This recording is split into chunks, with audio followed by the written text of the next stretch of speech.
And I go now. Yes, thank you. I'll call Wednesday, July 27th meeting of the Public Safety Committee to order. The roll is called. I'll entertain a motion on the minutes from June 22nd. Motion to approve the minutes. Second. Any additions or corrections, modifications? If not, all those in favor say aye. Aye. Opposed, and it's approved. We have any appearances? We have no appearances. We have any street safety for cars, bikes? I will, if I may. Complaints about the bikes on Winneco Road? I think you just spoke to that accurately. We have been out there daily and documenting our efforts too with case numbers and the officers.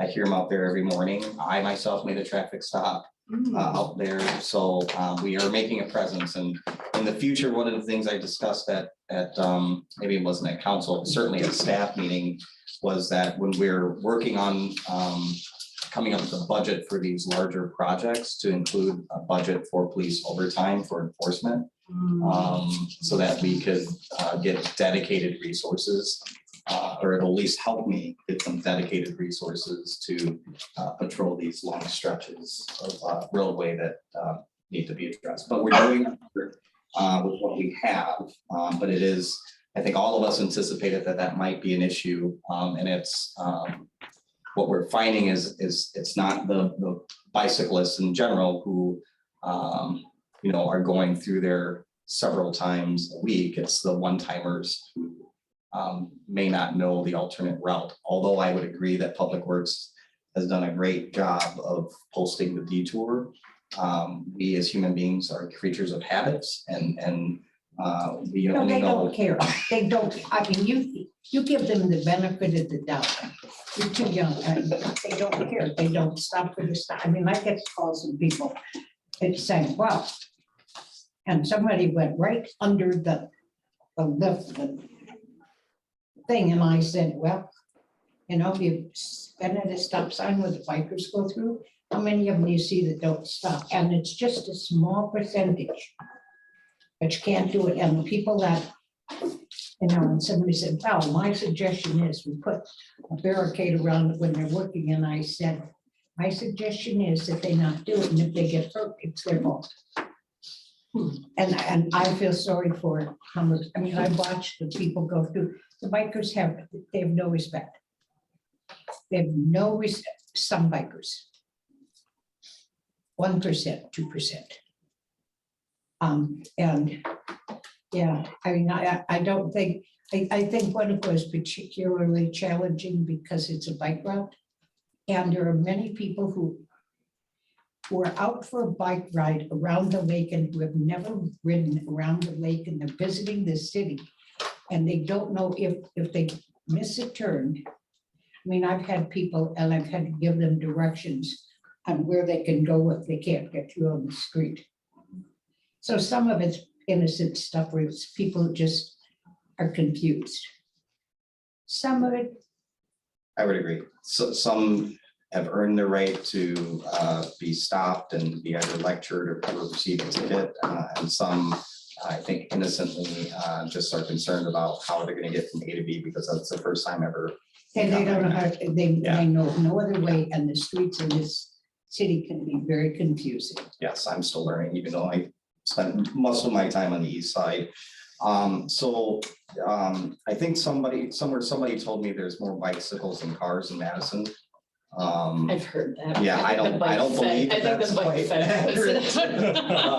but there are a lot of bicyclists in the area, and so this is what we're contending with is the hundreds and hundreds of bicycles that go through our community.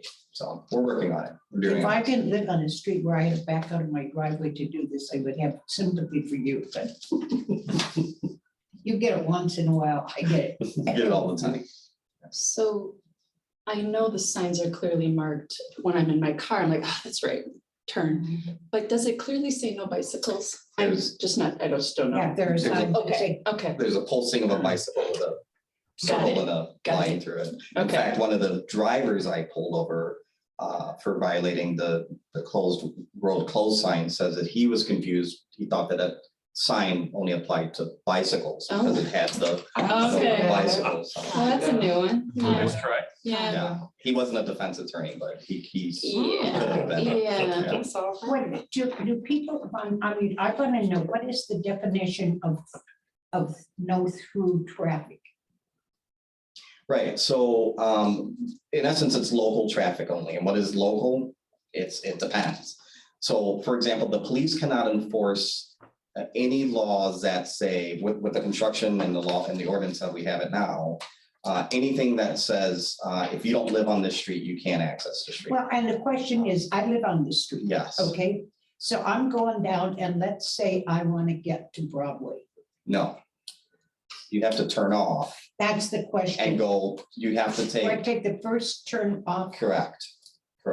The road is closed, which means you have to take the first exits that you can to get off that road, even if that means it's going to make your trip longer.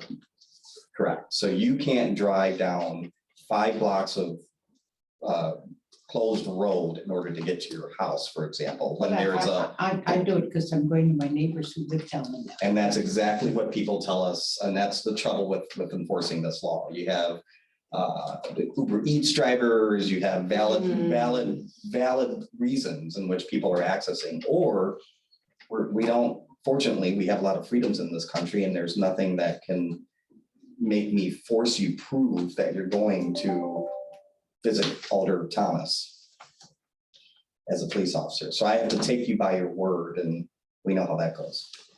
There you go. So if I were to be pulled over, one of the first questions I would be asked is whether I live on that road. Well, I think, You could be visiting someone who lives on that. yeah, so do you have business on this road? Got it. So, yeah, because you could be visiting, you could be delivering something, you could be dropping something off, yeah. Oh, you could have just, Valid business on that road, yeah. anyway, okay. Enough of that. Yep. It's- If I could comment on this, Tuesday morning, I was approaching the intersection of Winnequa Road and Schluter.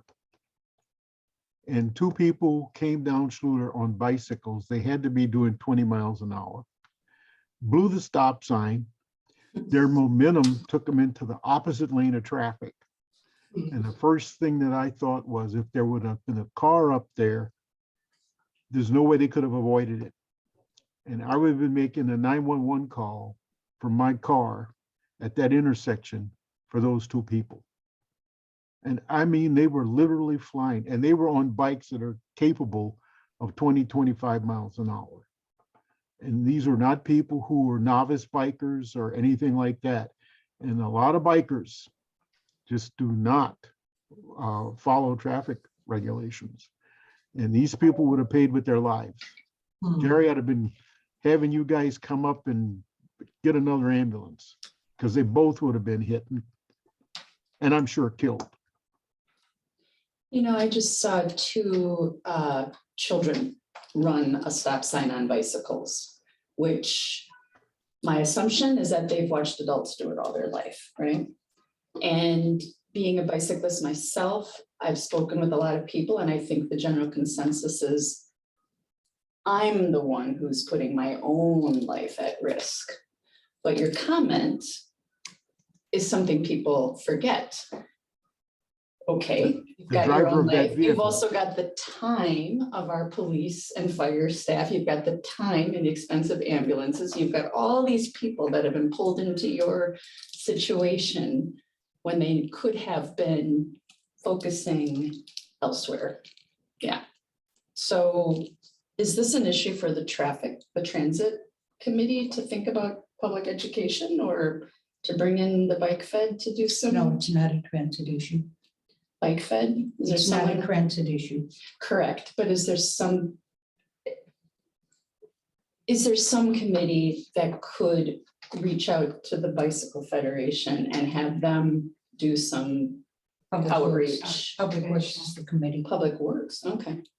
All right, Public Works or the police have done rodeos, bicycle rodeos. And you start with kids when they're little. Right. Park and Rec could do bicycle rodeos, where they inspect the bikes to make sure the bikes are safe and Right. they do some safety things.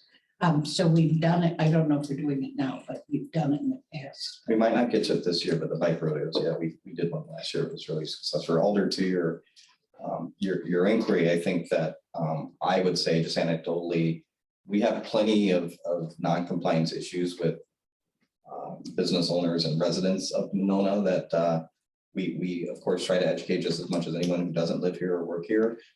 But I think in terms of this Lake the Loop route, those are likely non-Monona residents that we're seeing going through. And so the challenge is how do you educate and inform the city of Madison and others? I happen to know someone that was stopped, so it was very, Oh. anyway. So I apologize on their for being bicycle. so adamant, but Yeah. we went through this, the transit committee by ordinance and law is responsible only for the bus service. Got it. Yeah, no offense, whatever. I No know. offense taken, yeah. But I'm also on the community media committee, and we're always looking for public service announcements. This might be good content for that. But the people, again, as the chief said, the people that you have to get to are Sure. not always, I mean, you can. Yeah. Doesn't mean we shouldn't try, does not mean we Absolutely. should not try. Absolutely. And enforcement plays a role in this.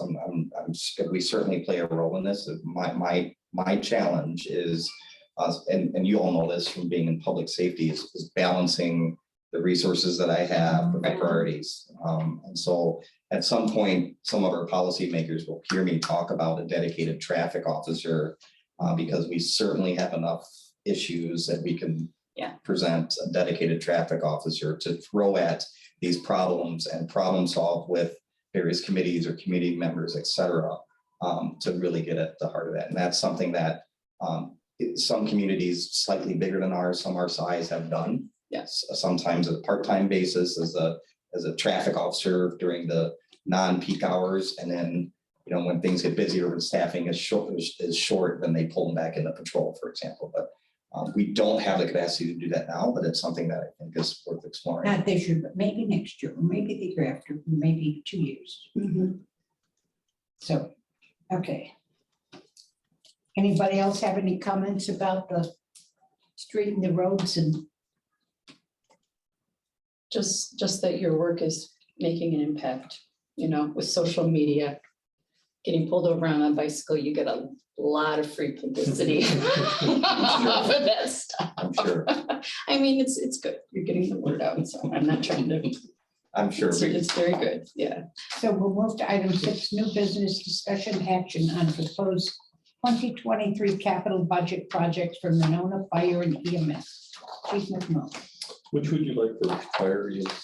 your choice. Well, I will tell you my choice going forward is going to be a combined, but I'm working my way through that right now. You do, But, so we'll start with fire.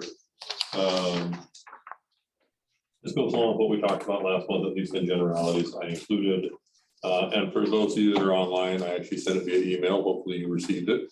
The updated forms, I actually have actual prices, all that good stuff that's in here now. So 4 projects in 23 on the fire side, same projects that we projected in 22. So no change to that. The brush truck project, which is at the top, the only change to that is the council has authorized us purchasing the chassis this year in 22 and paying for it in 23. So we'll be ordering it in October when the order window opens up, and it'll get paid for out of the 23 capital budget. So that'll come out of that 70,000. The remainder of that budget, 70,000 is the cost that outfit it, lights, the winch, the brush guard, all the stuff that goes with it. We're going to reuse the skid unit that we currently have. We're going to reuse as much stuff as we can out of the existing truck. My goal is to write a DNR grant next year, which will reimburse up to 50% of any of the items that needed to build the truck. So out of that $35,000, the chassis will run about $35,000. Even with the inflation, it'll be about $35,000. The remainder of that, I'm hoping to get a 50% reimbursement from DNR next year to make that come in under budget. That's the max budget in case we don't get any reimbursement. So that's the first project. Happy to take questions. Please interrupt me if you have questions, and I'll keep rolling right on down to the next ones. The next three are standing capital item budget projects based on the dollar amount of what we replace and when stuff is replaced. So radio replacement, we're on a schedule now. 4 radios a year, 4 portable radios a year getting replaced. Worked with our vendor this year and actually managed to get 5 instead of 4, which is fabulous for the same price. Durable equipment, that's the stuff that gets lost, broken, damaged that we don't budget for. For example, the fire that we had up here on Maywood or Midwood, a nozzle got lost. We've been unable to track it down. We had 9 departments here. I'm gonna guess that some department has a nice PFD nozzle and we're missing it. That's a $1,900 item. We don't budget for that. So that's what comes out of that durable equipment. If we have a ladder that breaks, if we have hose that breaks, sections of 5-inch hose alone are, if it's a 50-foot section, going to cost probably $500 for a 50-foot section of 5-inch hose. So as stuff gets tested and broken, that's what that durable equipment is for items that break that we don't budget for, that are long duration, that we normally have for multiple years. Usually most nozzles last the life of the vehicle. We don't replace them very frequently. Last one's PPE replacement. That's our turnout gear. I budgeted 20,000 this year. We had to up it to 35. Next year, 25 should be plenty. We're on a lower census year for replacement with the increase in gear costs. So far this year, it's up 36% from last year, and that's for low bid. So that's why it's still set at 25, but I should only have 5 or 6 sets of gear to replace next year, but that allows for boots and helmets and other items like hoods that get replaced on a more regular basis. So that covers the fire side of things. Again, no budget changes from what we proposed last year, if anybody has any questions. Do you still have the E4 replacement in there? We do. That is in 2025. I actually pushed it back a year. What do we think, when do we think the public safety building is going to be built? Would you like my optimistic answer or Realistic? Realistic? Probably 25 would be my guess. If we have to do like a referendum, 25 at a minimum would be my guess. Do we think it's, how necessary is, I'm just looking at what the cost of that might be in adding the $700,000 item. Yeah, so that, and again, I'm happy to work with the council on that. That's already down 150,000 from what was proposed. We've already cut the costs on it at that. We're in the process now of looking at options that may cut that cost again in half. I'm not willing to put that in writing yet, but we're working options that would give us a cheaper alternative without losing any utility or capabilities with that. The 2025 was already slated for 24. We pushed it back a year because of the ambulance moving up a year. I can tell you we spent close to $12,000 on that engine last year in maintenance, and I would bet we're going to exceed that this year. It's just with the annual maintenance and PMs, every year after about 15 years, you start building up maintenance costs. We're doing the best we can to maintain it. Pushing it much past 25 again, our maintenance budget will be climbing on the operation side. Well, I'm working real hard to win the lottery so I can give you guys 20 million. I've already got the winning tickets for Friday, so it's okay. But okay, if I get $1 billion, I will buy a public safety building for $1 million, and you have that on a recording. So I had planned to give 25 or 30 million, but I wasn't going to buy the whole building. So yes, it is still in there. We pushed it back to 25 because of the moving the ambulance process up a year. Okay, I just think that, I won't be here in 2025. I mean, I'm not planning to go any place, but I'm not going to be elected. And so it won't be my worry, but I think it's going to be tough to get that through and do a public safety building on it the same year, so that would be your struggle. I don't disagree. The only other new thing, and it's not a new thing, it's an old thing that was added back on, is next year in 24. You'll notice this says voted radio receiver. That was a project that got put off.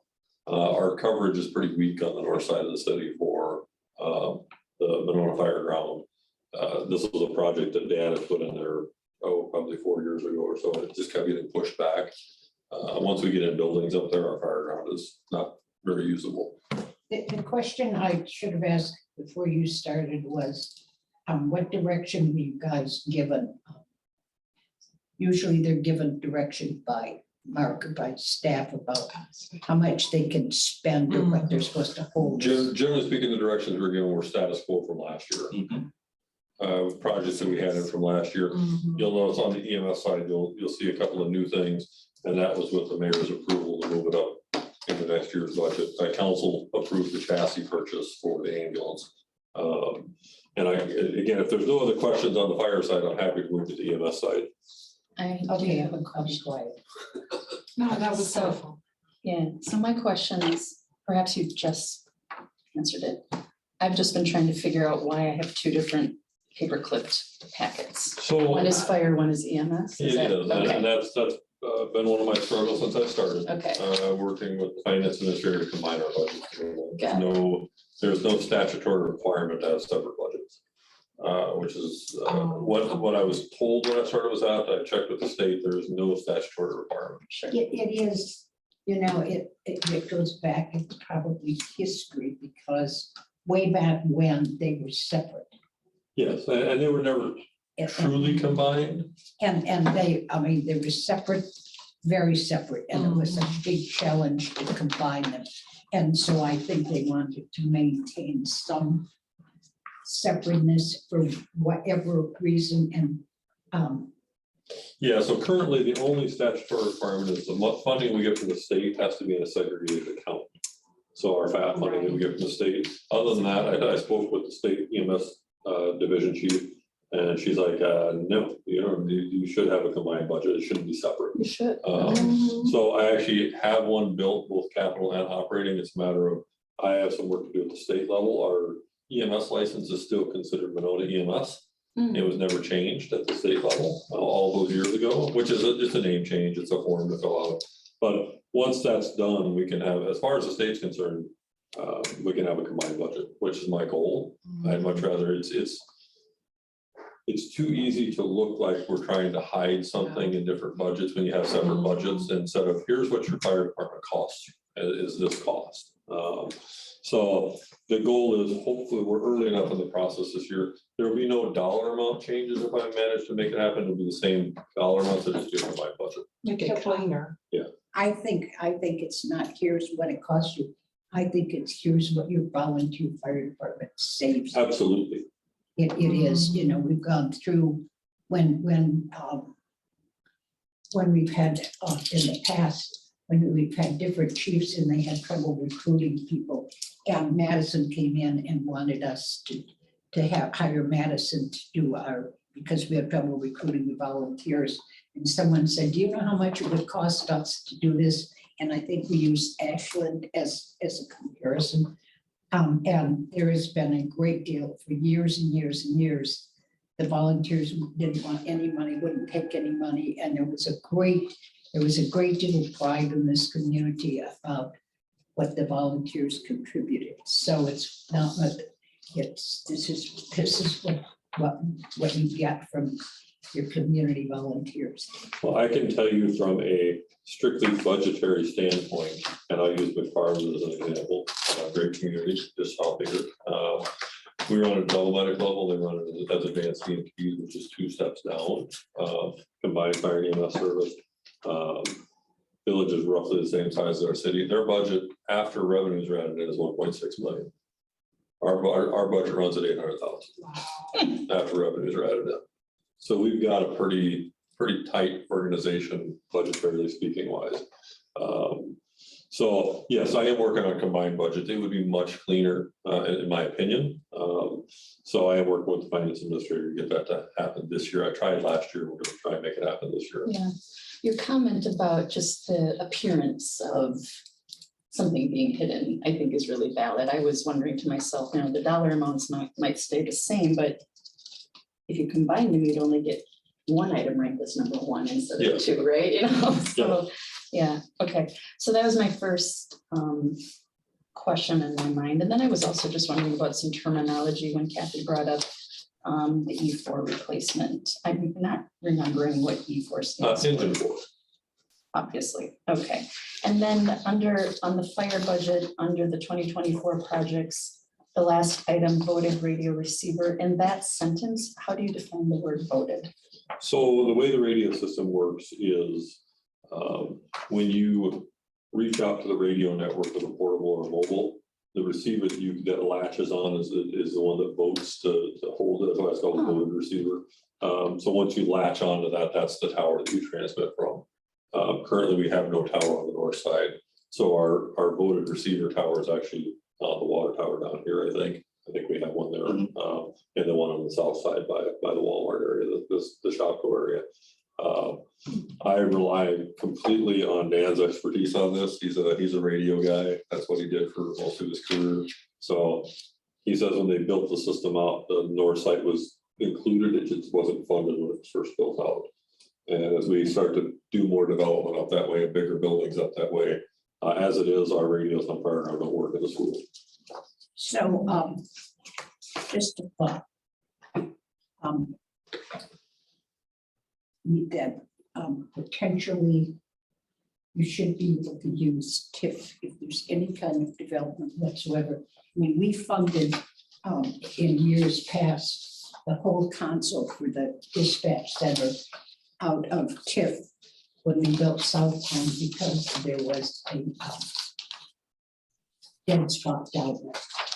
And if we were going to service it, we had to have this, and that was a TIF district, and we paid for it out of TIF. So when you're talking about that stuff, if there is any kind of development, or if you can use, unless they've changed the rules, and they change them all the time. If it is to service some kind of development that's being done in an area that's TIF, even a part of it, you can should be able to take a portion. So talk to Mark about that. Excellent, thank you. Okay. Any questions about the capital items? Actually do, I'm just about the E4, you know, that big ticket item coming up in the future, just on under the EMS budget, the first page after the cover sheet, under number 5, fourth paragraph down, it talks about splitting the cost of the ambulance between 23 and 24. Yes, I And- was going to talk about that with the next action on Oh, that. sorry, So- go for it. And I will say, we had done we had the same idea for engine 4, Got but we were able to pull some projects into this year. So a lot of like the sustainability stuff we're talking Sure. about on Monday at the council meeting, Yeah. with the small engine replacement and the battery tools. That's all part of the engine 4 replacement stuff. We were just able to move it up this year and get it done. So that helped lower the cost in 24.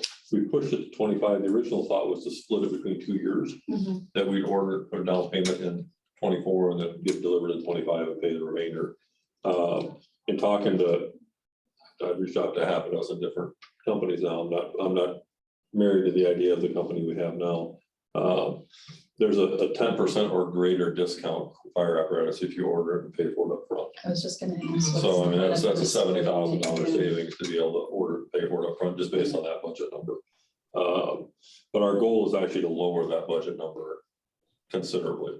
That was one of the conference I was at last week. I stopped at Lima Lakes Fire Department in Minnesota just to look at one of the examples of what they're using.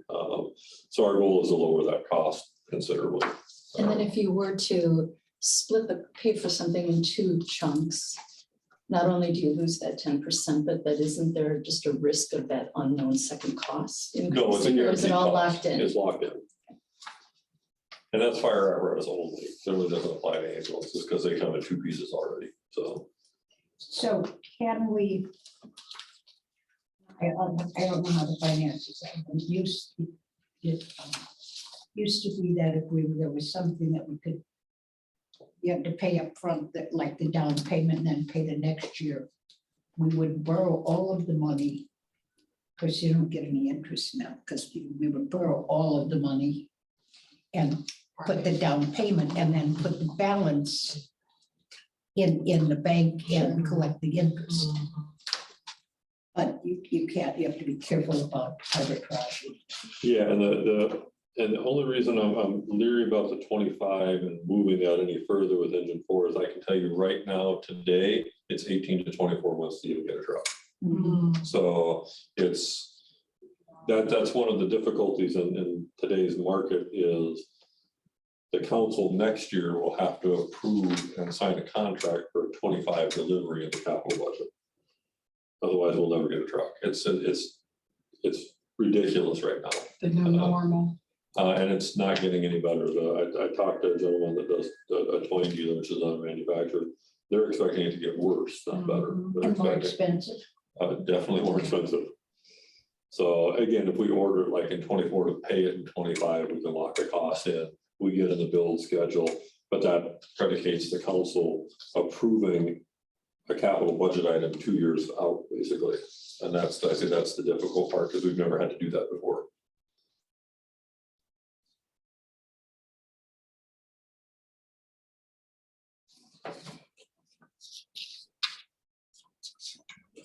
If I hear any other questions, I'm happy to answer any questions. Do we need to do a vote on this? for Well, we do, individual but ones? do you want to separate them out and do, Oh, I want them combined, but I don't know the way they are now, if we have to do individual. I think we're doing 2 reads for the mayor.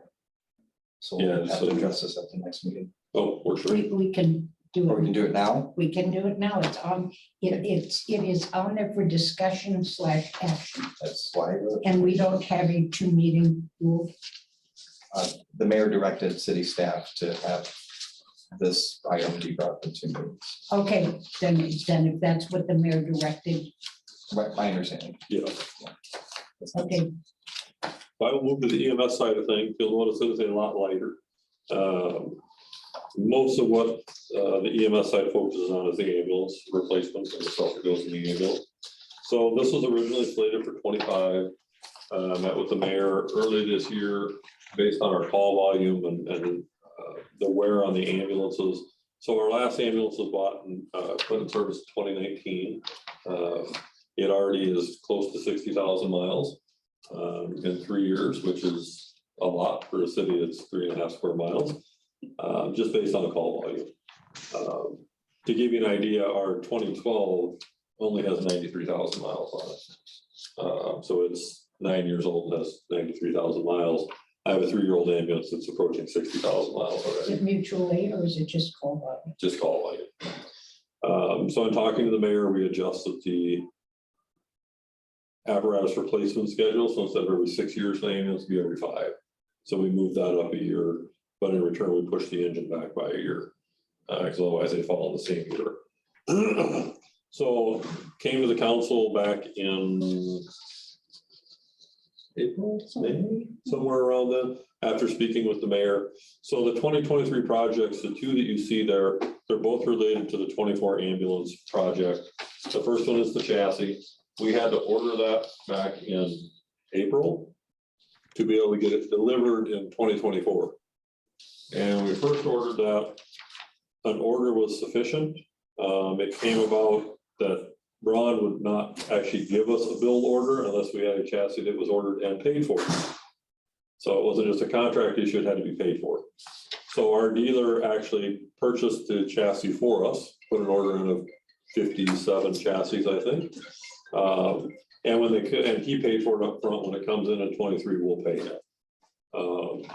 The good news on that project is that 46,700 I wrote the flex grant for to cover that in its entirety. It was an easy write. It was an unexpected expense in 23. So we should be hearing in the next week whether or not we got that or not, which I'm fairly positive we'll get that as a pretty easy spend for that particular project. The second item, the load system, the powered stair chair, that 51,300 That price is good through the end of 22. So we would order at the end of this year to be paid for in 23, because in talking to our reps, we're already looking at a 20% price increase as of January 1st. So we're doing our best to try and contain costs and split this up so we don't get hit with another $8,000 on top of what it would already cost to put in there. So that's those two projects for next year. The goal being the 46,700 will be paid for out of grant. And the load system cost search will be a capital project. The following year, the 24 project, that's the completion of the ambulance. To give you an idea, the chassis and the ambulance costs of the completion project is combined about $269,000. Our last ambulance in 2019 was $229,000 for the chassis and the ambulance. So it's a $40,000 price increase. That was after a trip to Minneapolis where I sat down with the owner and our rep and trimmed $60,000 in costs out of our ambulance. It would have been $350,000. That's the price increases that we're dealing with on the police or the fire and EMS side. So we made a trip, we cut out a lot of the custom stuff, made it utility wise the same as our existing vehicles, and got it down underneath the budget that we originally had, which was 307. So yeah, it's a pretty good deal. That's actually been locked in again. We ordered the chassis, we got our place in the build order in 24. At this point, it'll probably be mid to late 24 before we get delivery. That's the time frame, unfortunately. It's almost 2 years. But that's the extent of the EMS projects for capital budget purposes. That, again, that included originally a new monitor, because our oldest monitor's 8 years old this year, and they're due to be replaced every 6 or 7 years based on the use that we give them. That's a $35,000 piece of equipment by itself. We did write a flex grant for that. Again, I'm pretty confident we'll get that money, and we'll be able to cover that at no cost to the taxpayer. At least no local cost to the taxpayer. All the ARPA money comes from the taxpayers overall, but no local costs to our taxpayers. So I'm happy to answer questions on that as well. Can you repeat what you just said? There's no local cost to the taxpayers? We took the monitor out of the capital budget and we'll do it out of grant funding. So that grant money, the flex grant, comes from ARPA funds. So technically it all comes from the taxpayer, but there's no local impact on our capital budget. Any questions? I just have a really simple one. I figure I'm here to learn, so I'll ask questions. I get that the E stands for engine and the M stands for medic. How are they numbered? Engine 4, medic 62? So engine, ladder, squad numbers, all the fire numbers are a different numbering system Right. from medic units. Medic units are assigned starting at rescue 30. Actually, they go lower than that now. Let's see here. It's Wanakee, I think, would be the lowest because they're 24. Anything under that is City of Madison. So City of Madison has everything from basically 1 up to 20. Who decides that? That's a they. I'll say they. I don't know Yeah, who originally did it, but that's what it's they. So Madison has like 1 to 20. Above that becomes county numbers, and medic units are all 2-digit numbers. So we're assigned numbers 62, 63. So we currently have medic 60 and 62. This will actually be medic 61, because one of the thoughts in working through the mayor's request for a lot of this is we're going to keep that 3rd ambulance as we work to staff 2 ambulances. That we have an actual reserve rig. Since it's paid for, it's already got all the equipment on it, that it costs very little to actually keep it. So theoretically, one could look at the number on the side of an ambulance and know where it's from. If it's municipal, yes. If you know the system. Yeah, you can give me any 2-digit number above 20 and I can tell you what community it is. 46. Isn't it just, It's like. 46 is Fitzroy.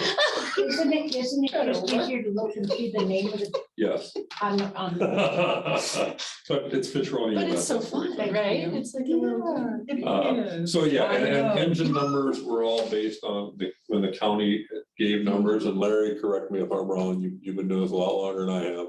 But the original numbers were like 780s, that sort of thing, and you had a fire department number along with the engine number, ladder number, squad number, and they just did away with all of the fire numbers. So like, for example, Cottage Grove, their numbers were 78, so they're enjoying like 784 and 782, that sort of thing. Deerfield was the 80s, so 80, it'd been 804, 806, that sort of thing.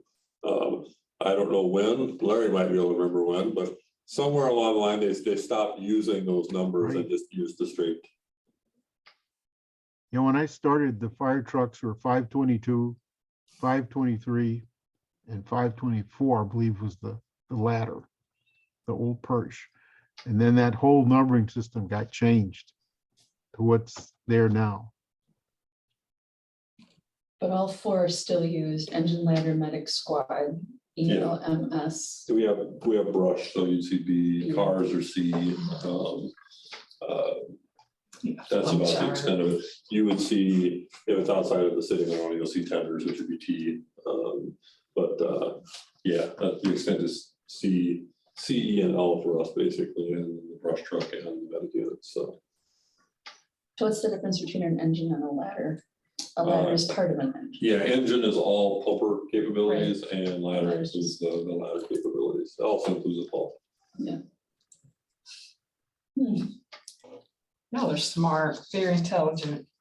So they're smarter people than me. I just take what they give me and I run with it, so. So my Technician versus engineer. final question. We approve, I'm assuming, it goes to council. How does, perhaps it's a conversation for a different time between the two of us. I just want to make sure I understand next steps. We do what everything, if at some point the mayor has to take a look at it. Right.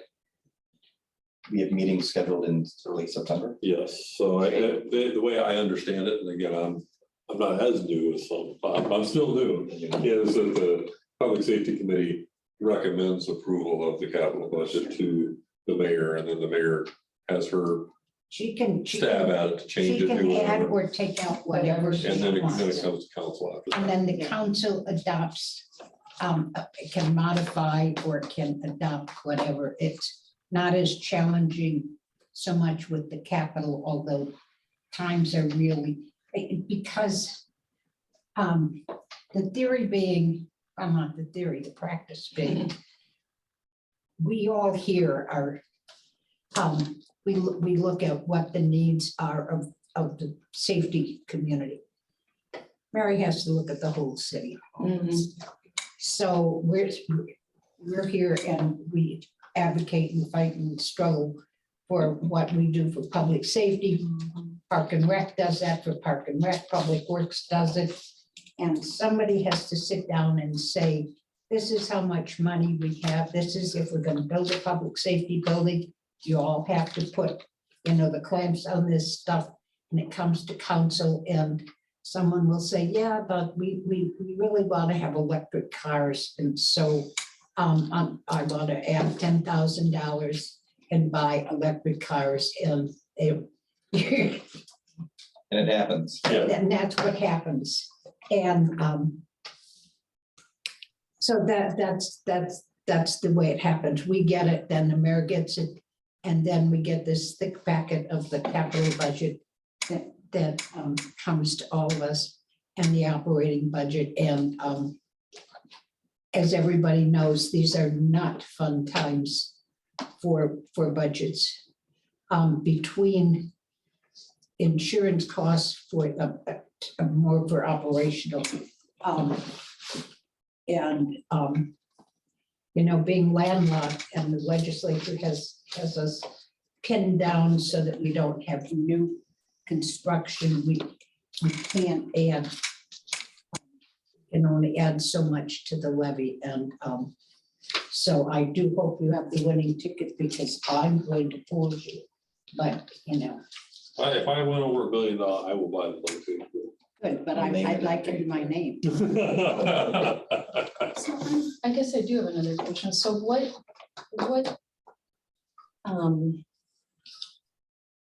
the word I'm looking for? Whittling down, or what reduction has already taken place? What on your wish list has already dropped off before you presented. Well, I can this. tell you, there's things that we've done or are in the process of doing that would be on the capital budget that we're funding through other means. So I just take them off the list. The drone project with the police department would be part of that. So we're trying to build special teams, which is a draw for volunteers to be able to Sure. come here. So far, we're funding that almost exclusively outside of the taxpayer domain. I'm only asking, I just feel it's my responsibility, right? And I'm new and I'm just gonna like fire out all the questions I can and learn all I can. So I guess what I'm wondering is, Let me stop you short with 30 seconds. Before they do their capital budget, they're giving marching instructions about keep your okay, keep your request individually or collectively to a certain level, because you want public safety building, we got it. have a limit on how much we can borrow. We have a ceiling based on our assessed valuation about what our borrowing capacity is. And so they will be given marching orders. And so normally what you do is what the chief has done, you put something down for future Mhm. and you move it. And that's how it works. But you have to, I think that you have to respect Mark knows better than anyone what the overall health of the city is. And we have some department heads who don't always pay attention to the marching orders. Or you put in, you can put in a lower cost than it's going to happen. I mean, you lowball the price, you put it in, and then the bid comes in, you say, whoops, council, I need another $50,000 because, so you can play game, department heads can play games sometimes. My experience is that probably the two most frugal department heads over the years, not you two guys, but it could be you two I'll guys. win the award someday. Should we leave the room for this? project? We work with our colleagues. They are among they and the seniors are among the most frugal in their wants and their asks. They're pretty good at getting grant money, and they're pretty good at making do. And it's I said something to someone when I first ran. There was a referendum because the police department had to requisition bullets. The tires had to be balled before they could get new tires. And they couldn't have air conditioning in their cars because it cost too much money. So that's what it was like back then. So if you think it's tough now. Anyway, does that answer your question? It does, thank you, I appreciate it, yeah.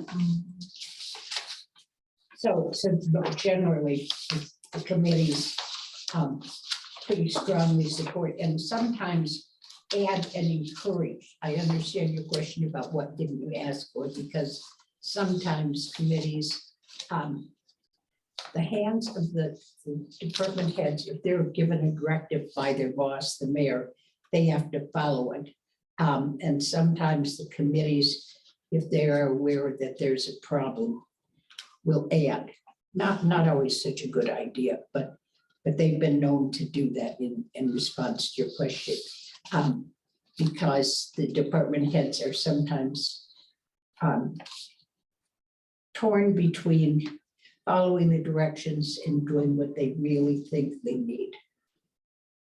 Is that a fair statement? Yeah, and I'll just add with capital, we're looking at 5 years, 5-year plan. So some of this involves suspending purchase this year and moving it to a different year. We still need that item, but instead of this year, we're going to do it Mhm. following, and maybe we can do some subtractions here and there. And you'll hear me talk a little bit about that. And the chief is fabulous. I'm learning from him and how to find other means to pay for things. Yeah.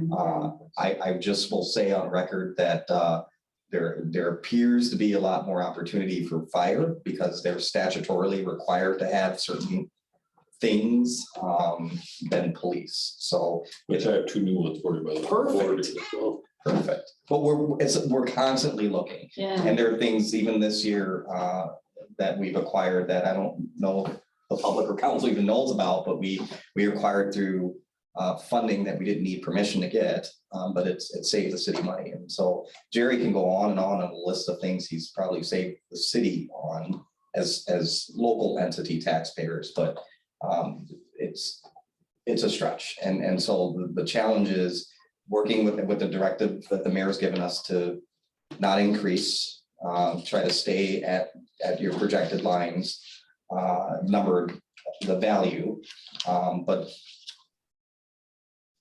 keeping that in mind with knowing that you need a minimal amount of equipment, of needs to sustain what is expected of us. So that's our fun job, Alder.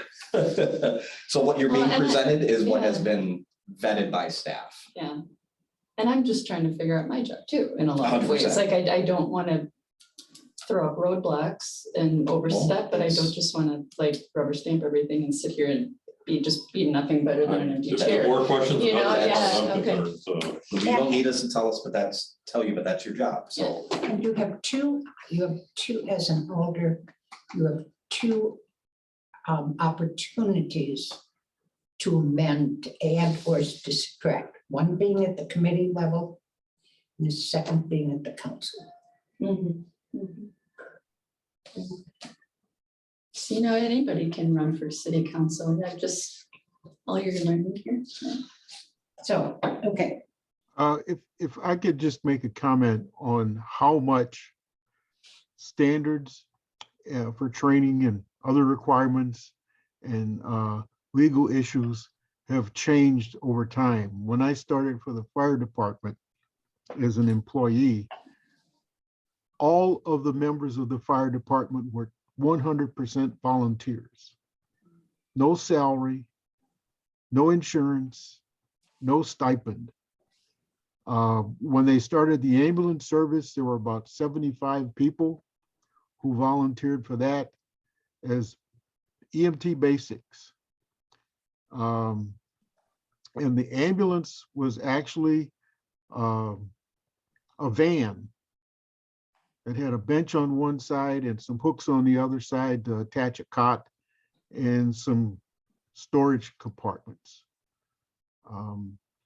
And the training was good for the time, but the training for now, because of standards and legal issues and other requirements, have exploded. My daughter is a lieutenant on Maple Bluff Fire Department, and she recently completed training for officer and advanced EMT, which is below the paramedic level. We run paramedic in Monona. There were no paramedics when I was hired. A few years after I was hired, Madison Fire instituted some paramedics. And now that's been pretty much the standard. And all of that extra has cost extra money for every municipality. Larry, Every municipality is in this. Larry, do you remember back when the public works crew was trained as, and if there was a fire call during the day, the crew would. They would connect hoses to hydrants. They would drag hose during the daytime because so many of the members of the department had full-time jobs. Yeah. You know, and sometimes it would have been for the public works guys, things would have just burned down. So it's completely different. We now have firefighters who live outside the city limit. You had to live in the city limits of Monona. And Connie, you were on the EMS. You remember what it was like back in those early days. And when my daughter became a basic EMT, her training manual was over twice the size of the training manual that we had. And it's just, it astounds me at how different things are now than when they were, I don't know, 40, 45 years ago. Not even that long ago, Larry. So, What? not even that long ago. So, And, you know, I think that the city is doing everything it can to keep up with how the world has changed.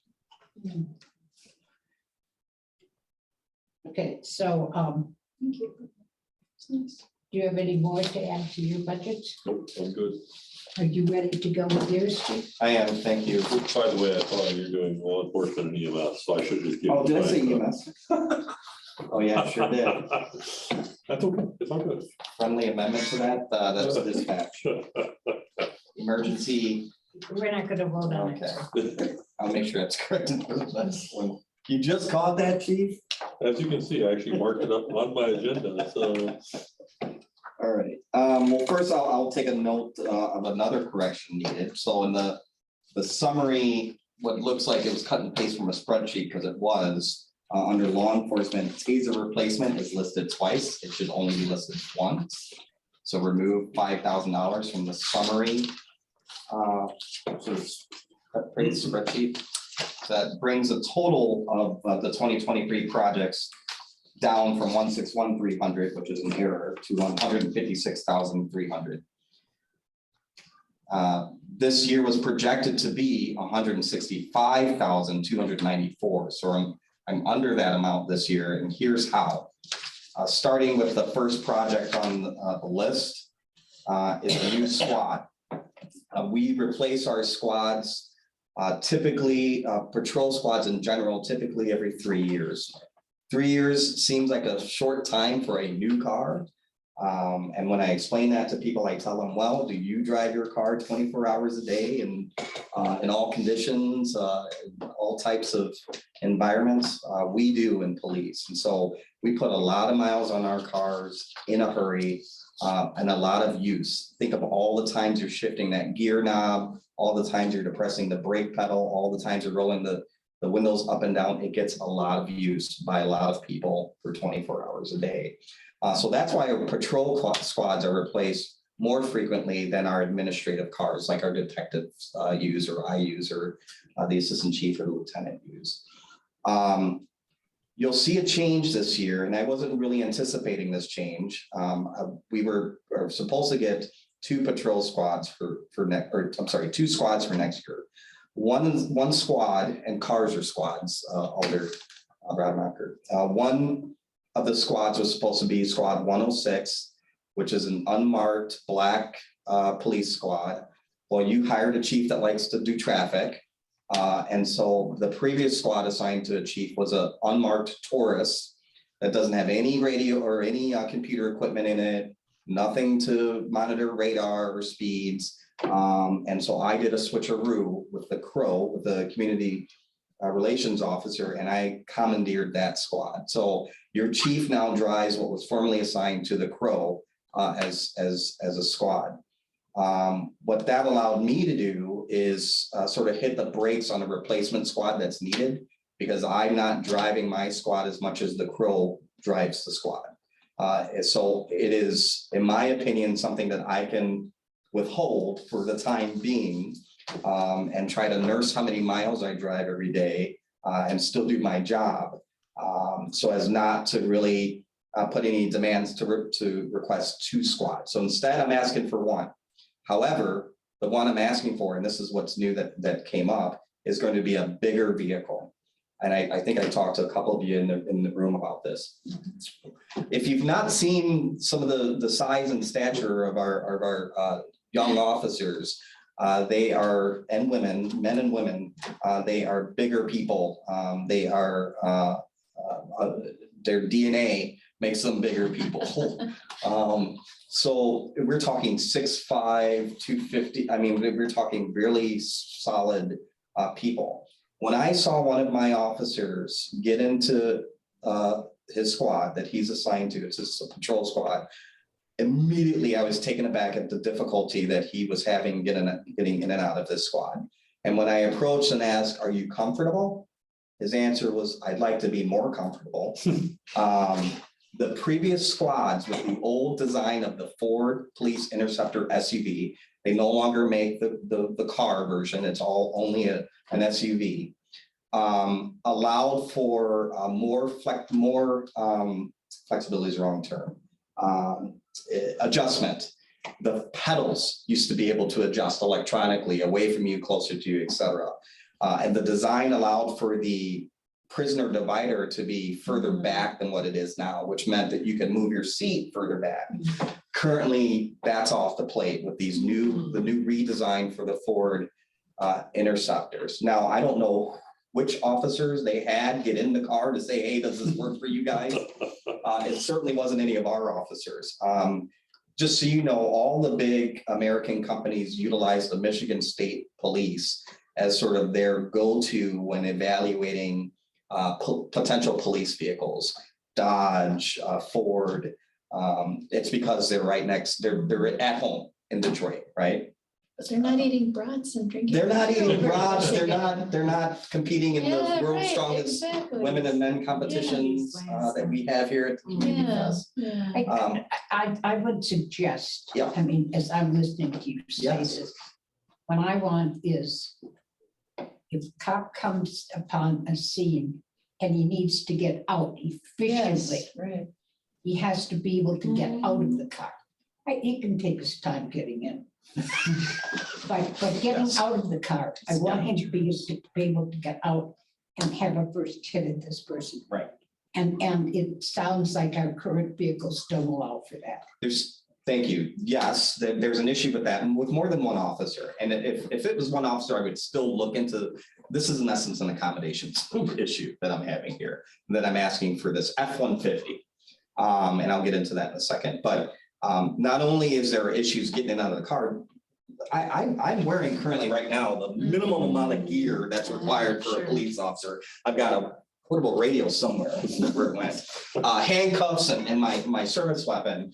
And these officers were a lot more, okay? They have their duty belt, they have all the stuff that they have their gear, and there's a lot. And so an average size quote unquote officer is still gonna have a little trickiness getting in and out of the car, let alone somebody like, due respect, like Chief McMullen's size, who you have one of our old squad cars now, and I saw you getting out of that thing, and it's not easy for you. I don't know if you want to, but it doesn't look easy for you, Chief. How much more is it gonna cost? It's $70K for the car versus the $100,000 I was asking for two.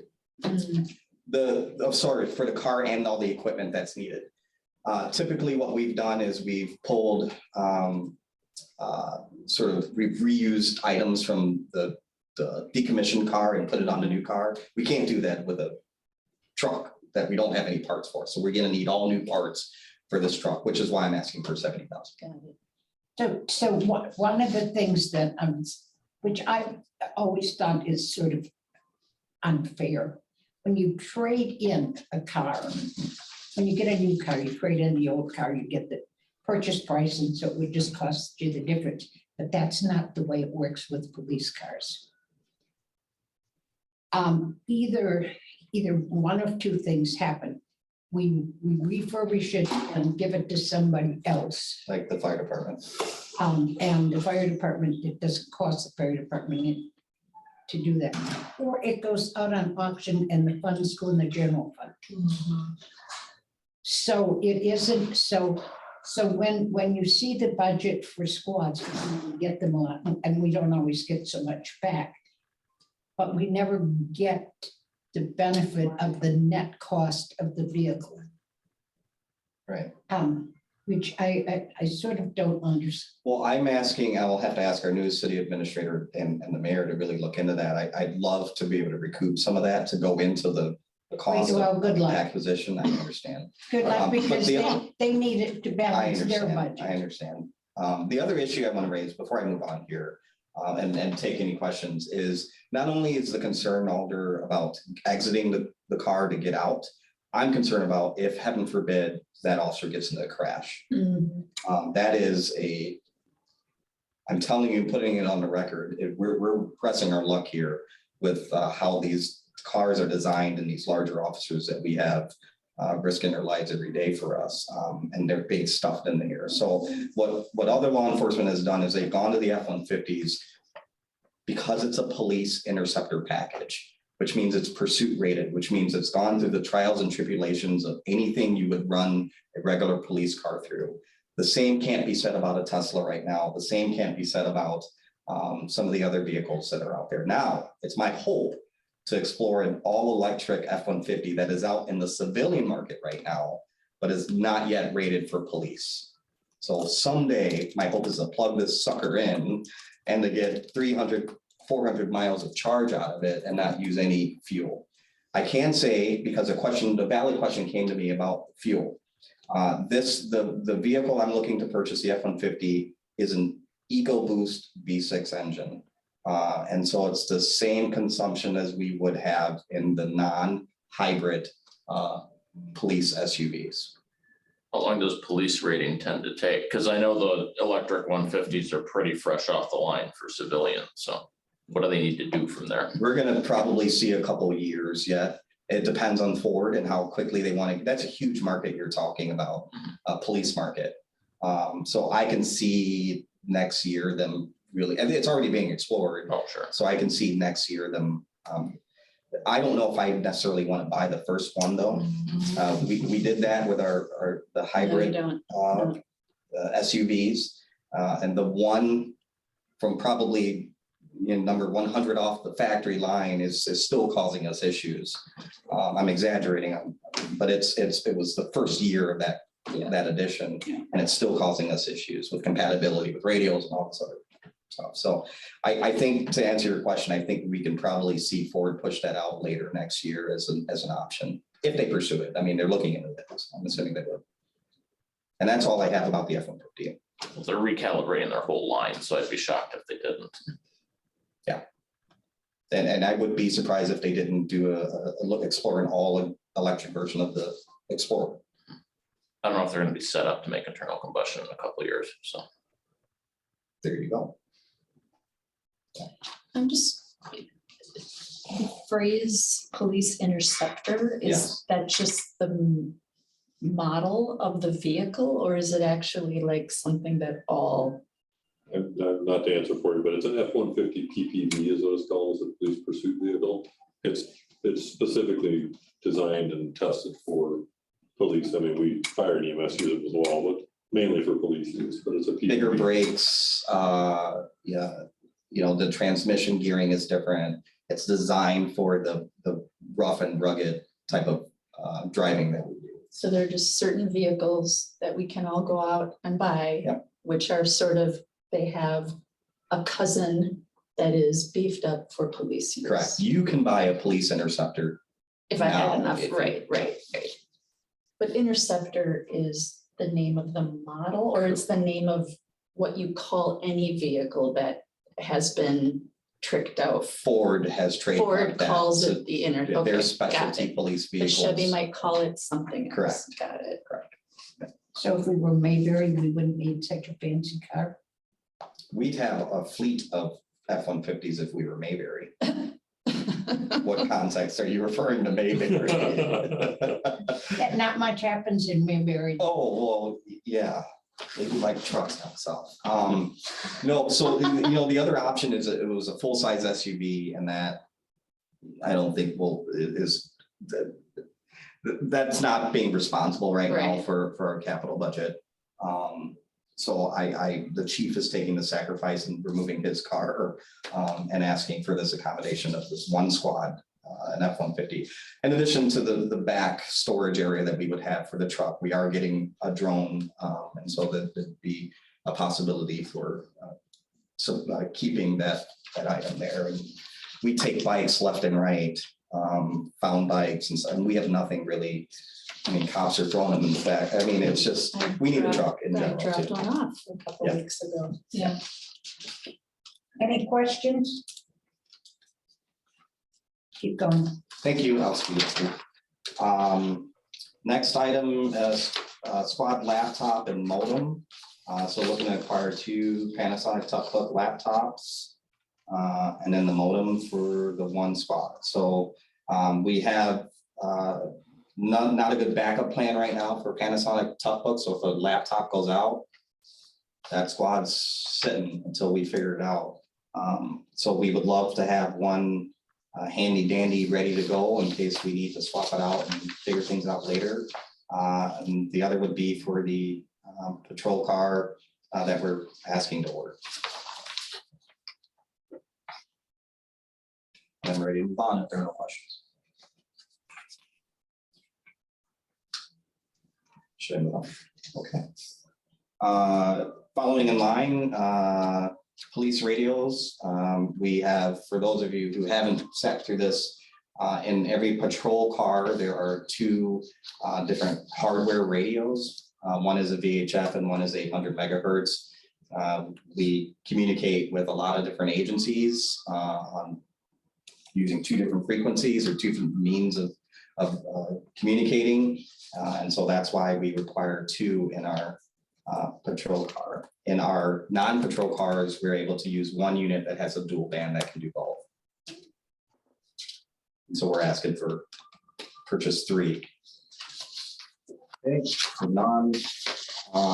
this has been something I've been asked to look into since I think I started here. Our electronic control devices, or the taser is actually the brand.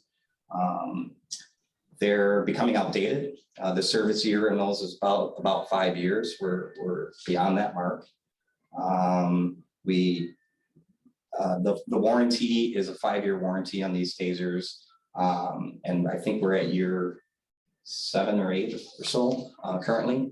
And as you guys know, how companies make money is that they make you buy the newest thing because they'll stop updating the software for the old product, or the hardware fails and they'll stop carrying the replacement parts for the hardware. So we're at that point now where we need to replace our tasers. And so I'm asking for $5,000 in which to replace 2 of the tasers, and that'll be an ongoing capital projects request as we replace all our tasers. Questions there? Okay. Bodyworm cameras, sort of similar concept. Hardware's getting old, software is soon to be a challenge to update these. These are on a 5-year sort of cycle. Our latest ones we acquired in 2017, so we're due. Right now we have some that aren't working throughout the shift. The batteries are becoming diminished and their life cycle is kaput. And so we have a lot of frustrated officers who are using body-worn cameras and realizing 2 hours into their shift that they have to go in and try to figure out how to recharge it or to get a loaner. There are some things that just have to keep up to date. Yep. Cameras. I think all of us would agree that there's a great benefit in having all of our staff continue to be equipped with body-worn cameras. Okay, any questions? Okay, look up the screen here. No, okay. Next is portable radios. Same, this is our lifeline, folks. We need to make sure that we can communicate with our dispatch center and fellow officers where this is an ongoing project as well for replacement. Asking for $27,500 to replace 4. It also comes that money would also help us acquire replacement portable microphones too that go bad because we're constantly clicking those things when we transmit. So, is that any questions? And yes, Motorola's are very expensive, but they're very, very rugged and they survive all weather conditions, being bumped, being dropped. They're very, very dependable. And so that's why we're going with the Motorola's. It's industry standard at this point for police departments to use Motorola's. Okay, next, $6,500 for in-car video system. We need one for the new squad that I spent about 15 minutes talking about. Okay. Jerry, can you go out the door here and to your left? There's a shield. You want to grab that? Show and tell. Sorry for those of you who aren't here, but you can see. Hopefully, we'll get it on screen. I think it's important for me to demonstrate some things to you as well. We have very antiquated police shields here. Can you just make sure this? Yeah, even Jerry is lifting it for the first time, says it's old. They're very, very old. They're very, very heavy. And ballistic shields are used when we respond to firearms offenses, weapons offenses. It is the industry standard now, not that everybody's there yet, but it's the standard that every patrol squad is equipped with one. Your department has two. They're very old and they look like the one that Jerry just brought in. They don't get used much because they're very old. That is very large to put in the back of an SUV where we have a cage, so it can't really fit really well. My goal is to, and the ask of the officers who are wanting a tool to do their job and do their job safely, is to equip each squad car. Of course, I'm not going to ask for all at once. Of course, I'm looking for grant opportunities and other funding sources out there. But I think the city has some responsibility to equip our staff and make sure that they're using most up-to-date equipment as we can afford. They're not horribly expensive in my opinion. And so we priced out two lightweight, top of the line ballistic shields to be $6,400. And show and tell if you want to lift the shield. Any questions from our virtual committee members here? We're nearing the end here. Radar unit, speaking of monitoring speed and traffic violations, I'm asking $3,500 to replace one radar unit for a squad car, or it will go into the incoming squad. I have a question quick Yes. on that. Is it just radar or is laser still used, or is that kind of gone by the wayside? Do you have both, or is it you just going with one, or what's the story with that? Right, so we have both. So we keep LiDAR as a handheld tool, typically referred to laser.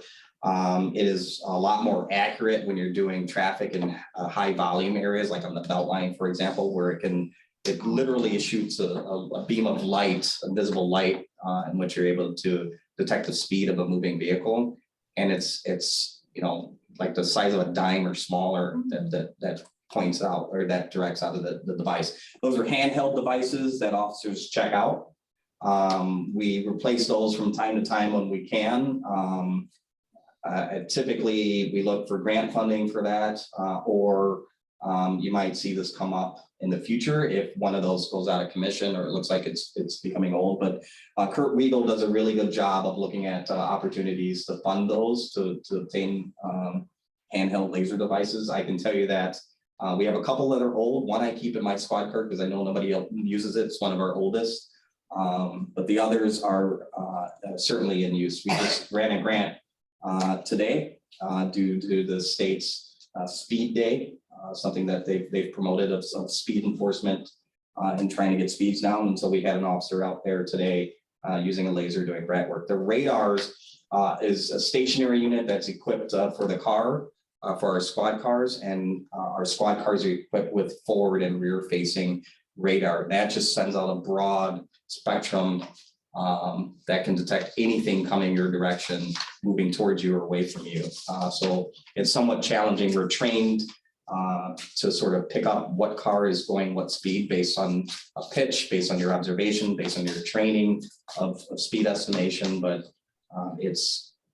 you get more challenges in court with a radar than you do with a handheld device, but they're still being used on the daily mark in our squad cars. Yeah, they're good for nighttime when you don't have a lot of traffic on Monona or Winnequa or something like that. All right. And then I'll move on to dispatch quick. Two items that were removed from the previous capital budget. They were moved because they're now in, I think, Leah's budget under IT, and that's for the camera systems, or security systems, or CCTV system. So that left me with just one item this year for dispatch, which is a $2,500 computer. I asked the same question, why is it so expensive? That's because it's silly chief, our emergency communications computer that we need. And it's a computer that's on 24 hours a day, that's being used 24 hours a day. So it needs more memory, more hardware, bigger hardware, bigger fans, et cetera. So it costs more than your average desktop computer. But I asked a question. Any questions about the budget? Do less next time. Okay.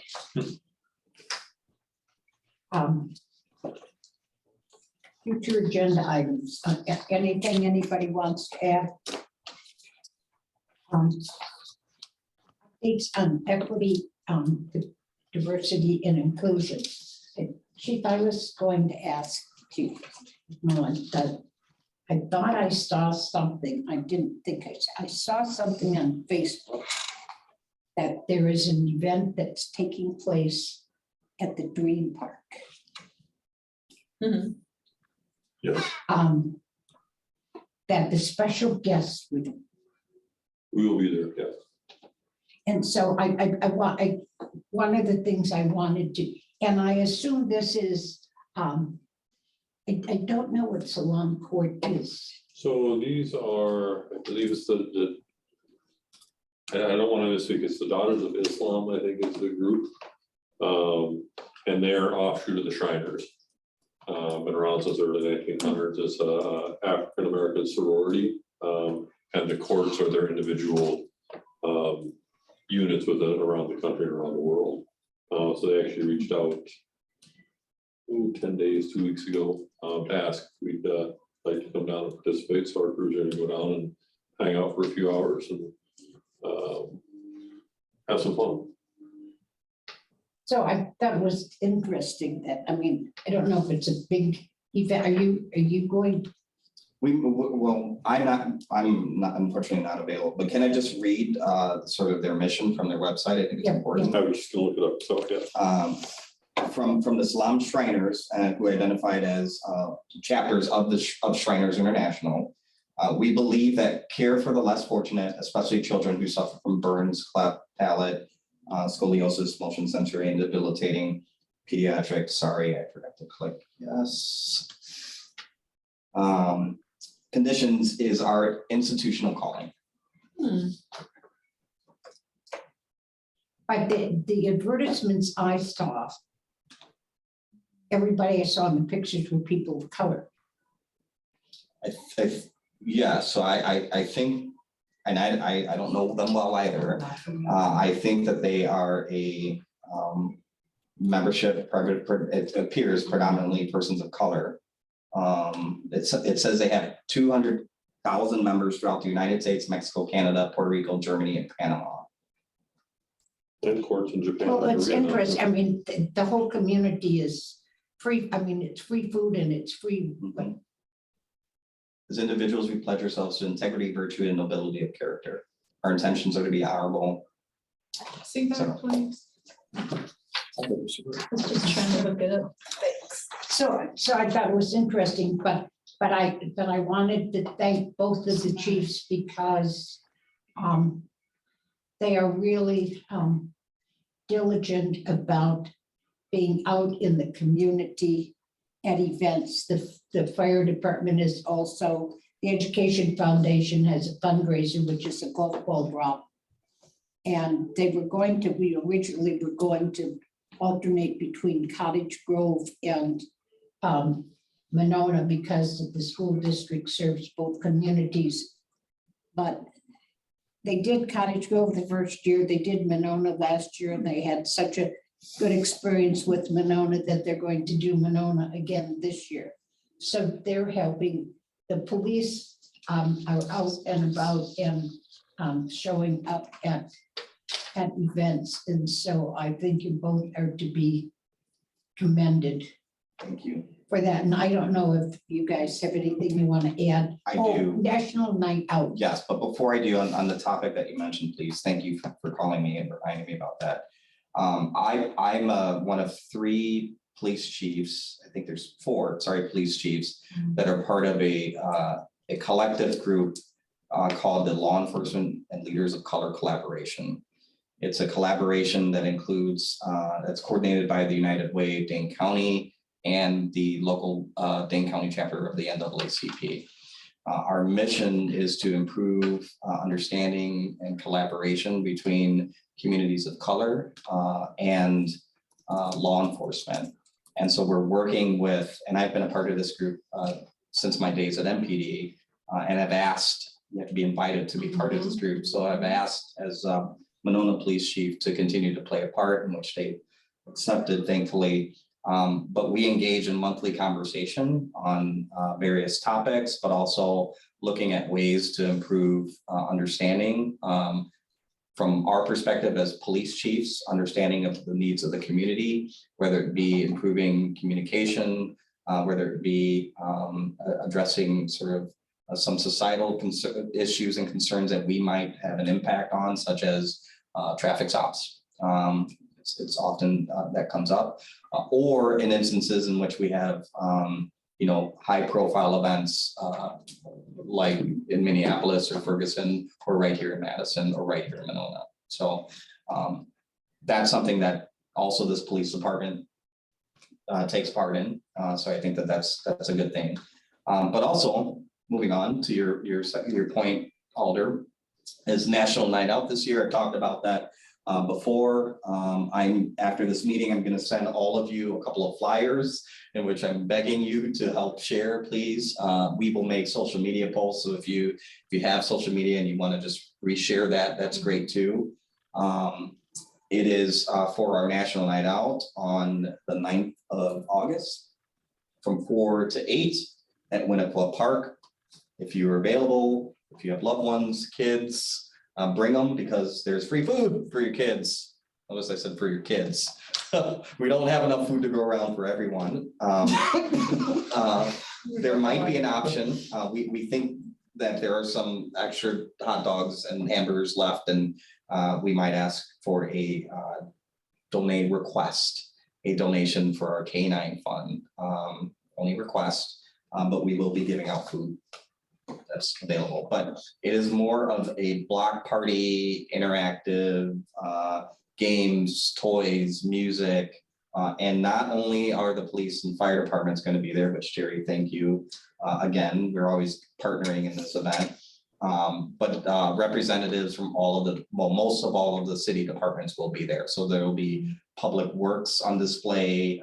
They're going to be having some of their machinery out there, which kids love, but also interactive games too. So the goal of this is to learn, to interact, to engage. And so we're very, very happy to have this.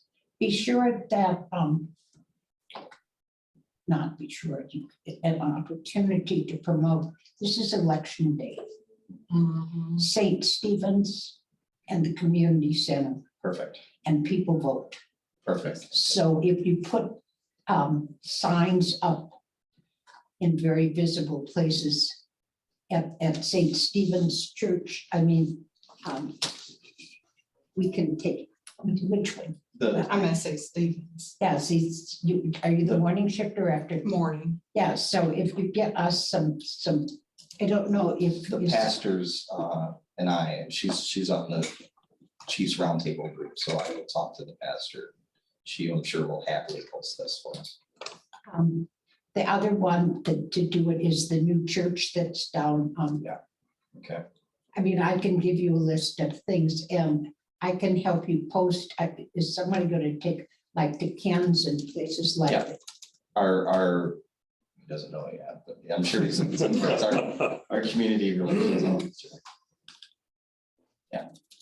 But there is some, Oh, yeah, we created these specifically to be posted, not only just for social media. So, and and earlier today, or not earlier, just a couple hours ago, I sent it to all alders and the mayor and all department heads as well to help spread the word, and I provided copies of these as well. So after this meeting today, I'll share what we're talking about here for those of you who are sending virtually with all of you. I'll send you the these senior flyers. center, you should. Diane's got it. Thank you. But good suggestion on Ken's and others. And like Monona Garden, the restaurant, Monona Gardens and Ellie's. 100%. Good thinking. I'm on a bakery. Oh, my favorite, yes. Oh, that's right. Thank you. Yeah, it's I'm working at the election, so, and I work late shifts, so I can't go, but it's Yeah, I like the focus. It's a friendlier. I would agree. Anybody have any questions about that? So if you get a copy of this and you do Facebook or any other social media, share it with your friends and pass it on. Thank you. Okay. Any other issues on diversity, equity? How's our new? Officer is doing well in field training. She's doing well. That's fantastic. So reports, fire department, do you have a report? I do have a report. I even kept it under 2 pages. It looks really bad, but it goes over really quick. First of all, I did hand out a mid-year update, so you guys can see kind of where we're at. This is through today. But kind of give you an idea of calls for service for compared to last year at this time. We're up 19% in call volume this year. It's been busy. We've had a storm where we had 34 calls for service, but that's actually the smallest amount of the increase. It's just been busy overall.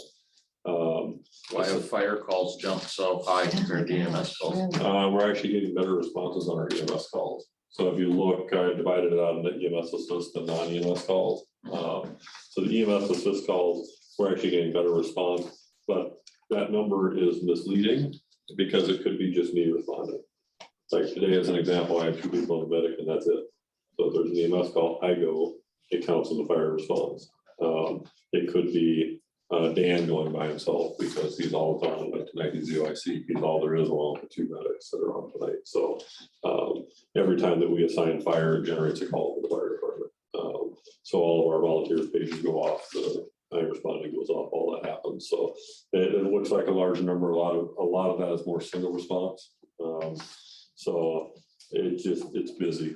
We're averaging a fair amount of calls this year. The second page of that is I've been talking, and as the Chief Cheney would say, beating the drum a little bit about the additional staffing needs. Calls by time of day. And of course, I didn't print it in color, go figure. Those of you that are online have it in color because I sent it out via email. But right now, 65% of our calls are daytime hours, 6 a.m. to 6 p.m. Roughly 80% of our missed calls happen during that time period. So that last graph shows so far this year, we've had 71 missed calls within our daytime hour between 6 a.m. to 6 p.m. is the biggest majority of calls that we're missing. And that upper number above that is how much revenue we're losing. So those 71 calls account for $35,000 for revenue, just based on our average revenue return so far this year. So just information, that's where we're at mid-year. We talk a lot about grants. We received a grant from Walmart, or a donation from Walmart, not a grant, for $1,000. There's been a lot of effort going into getting that $1,000 between the company that they use for their grant process. But we actually received a check this week, not just a big check. We actually got a small check to go along with it. So I was actually reaching out to Landmark 2 weeks ago to get a receipt from one of the gas pumps that didn't get one. And on their website, I found that they actually have a donation program. I filled out a quick application. It took me about 10 minutes and we got a $1,000 check within 2 days. The lady literally emailed me within 2 days, hey, I might even have a matching donor for you. I'll let you know in a couple of weeks. So that's one of the ones I'm going to send you. Thank you. Very quick and easy. They're very locals and a very fast turnaround. The ARPA money from the FAP program, we got the first half of that, which is $12,195.12. The state is nothing, not precise. We were supposed to get about $24,000 in change. The state added a stipulation, which we got in the letter that came with that first check. That $12,195 must be spent by February of next year, or we don't get the other half. So they want you spending it on projects, otherwise they will not fund the other half of it. So we have projects for that. The drone project with MOPD, that's one of the big ones. So again, we talk about no taxpayer money going towards these special teams. We have enough money just out of that to get the drone team up and running. Also, other uses for that, if there's additional cost for items from the flex grant. So if they give me 30,000 towards a monitor, it actually costs 34. We have money to cover that at no cost to the city. We got the FAP money itself, which was $6,500 this year. At the same time, we got the ARPA money. The flex grant, we should actually hear word by August 1st. So within the next 4 or 5 days. The 167, I talked to Ella at the state, that's actually low compared to what a lot of people wrote. So I feel very confident that we'll actually get most of that funded. I'm working with TC Energy right now on our boat project. That was something that was in the capital budget when I first started. We're working to fund that outside of taxpayer dollars. We already have $2,500 from the Monona Eastside Businessmen Association, gave us $2,500 towards that. We're writing a grant with TC Energy for $15,000 for the boat itself. So that project would hopefully be up and running by spring of next year. One of the type of calls that drive this, a good example of that is a gentleman that just drowned in Lake Monona. Unfortunately, it takes 25 minutes to get a boat in the water and get people out there because Madison deploys their big boat because it might need divers. It takes a lot of time and effort to get that in the water. Our goal is to have something that's about 16 foot, rapid inflatable or something similar. It's actually made by Whaley as the brand we settled on. It's easily deployable. It can stay in the water. We're working with some private companies that have a slip available during the summertime, so it's ready to go. So we can respond and be on the water in 3 minutes to be able to get out there faster, to be able to help.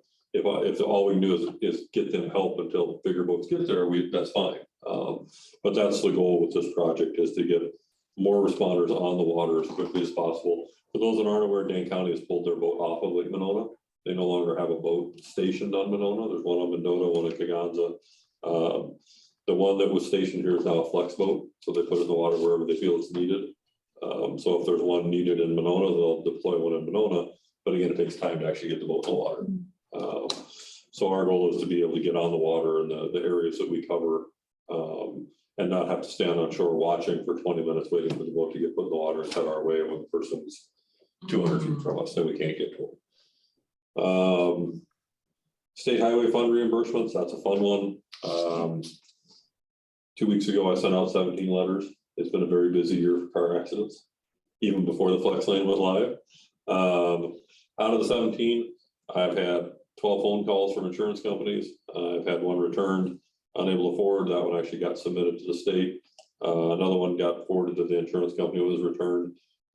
One young lady who was involved in an accident actually called and said, "Hey, I don't have insurance to pay this, but I want to pay. Can I do a payment plan?" It's a $1,500 bill. And I said, "Well, if you, young mother, single mom, no insurance, if you can send us the $500 that the state would send, we'll just write the rest of it off." That's the goal, is to get state reimbursement, not make ordinary people have to pay.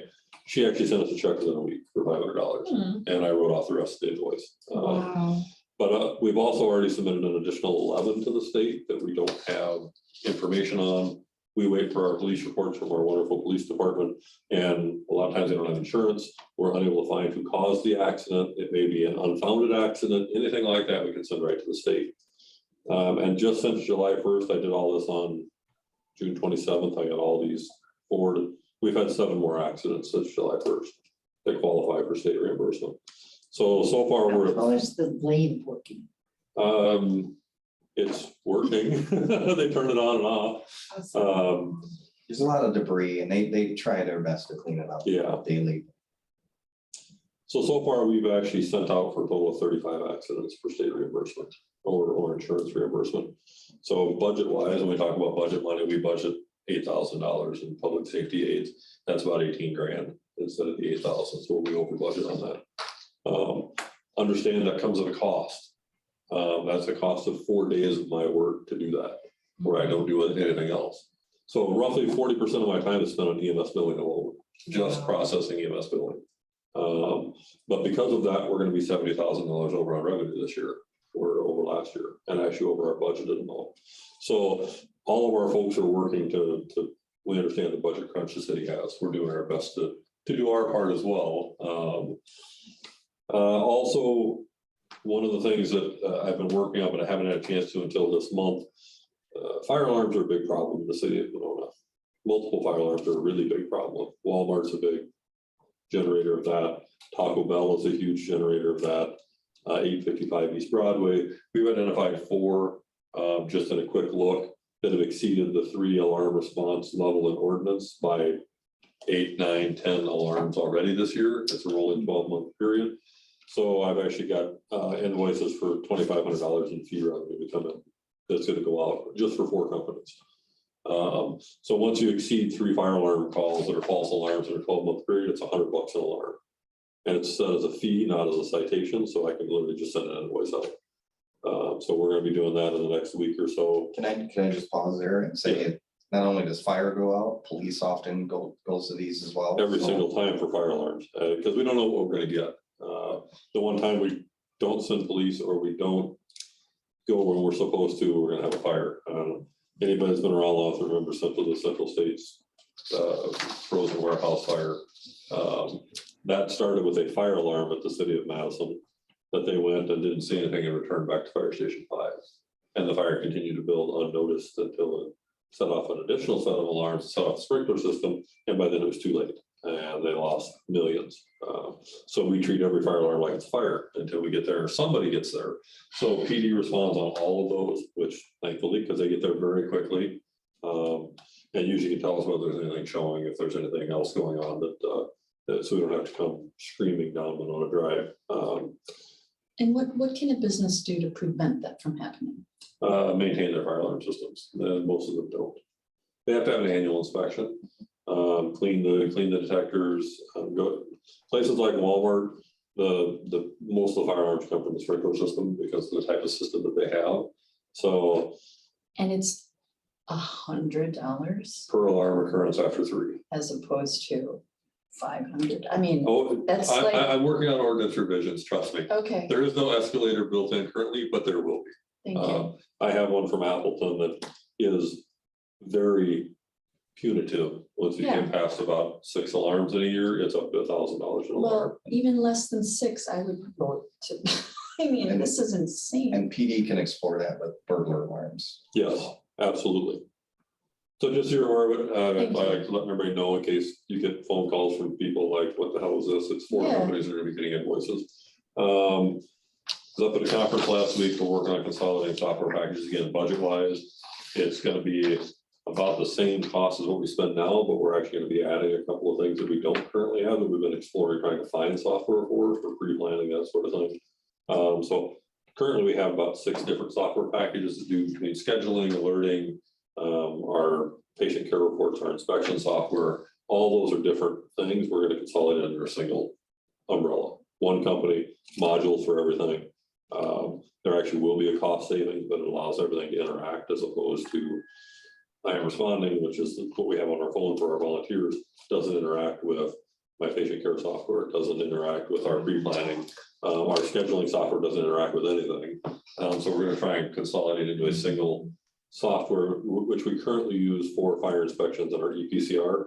They just have modules for everything else. So that was part of the trip up there, was to sit down with the developers to say, how do we make this work? So by Q4, they should be live on all of this, and we're going to try and pull it in next year's budget.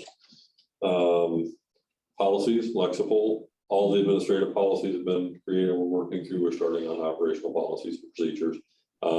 Once I got past the administrative, which you really don't want to see because they're really boring and they're more, some of the stuff they had for, I'm not even going to get into.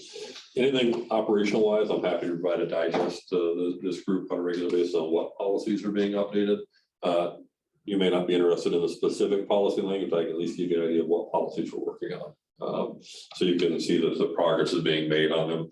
If you have specific questions on policies, happy to send them out to everybody. If you want to see them all, I'm happy to send out a digest of all of them. If you have downtime where you want to fall asleep, you're welcome to read through a bunch of the operational policies. We're going from about 100 policies to close to 400 by the time we're all said and done.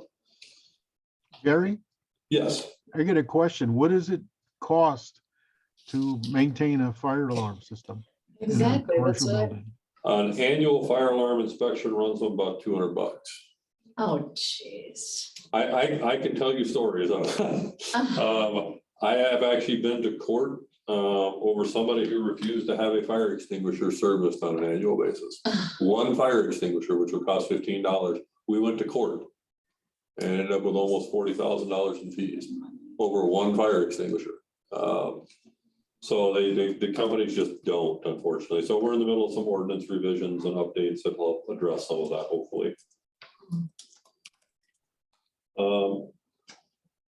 Volunteers, we got three more volunteers going to entry level in Maple Bluff this fall. We had a group of 7 that completed entry level this spring. They're all moving into firefighter 1 next month when it starts up. They've been very active. We've been having some really good responses from our new volunteers. They're very, very excited. We've been having a good time with them.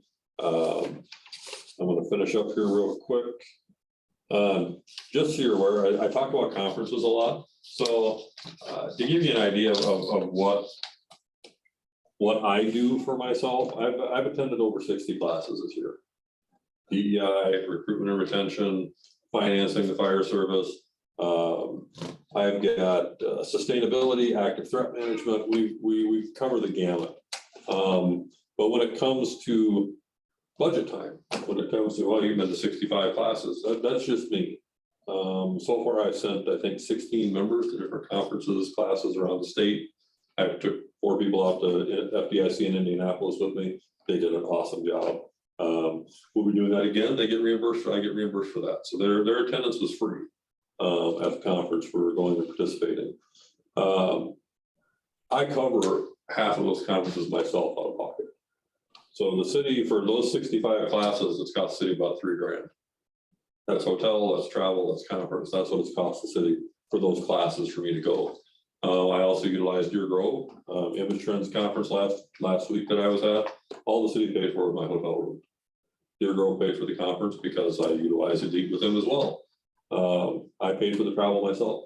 I feel it's important to go continue doing. So just when it comes to budget time, I'll be preaching this at the council meetings as well for operational budgets. I know professional development is always a popular topic to cut.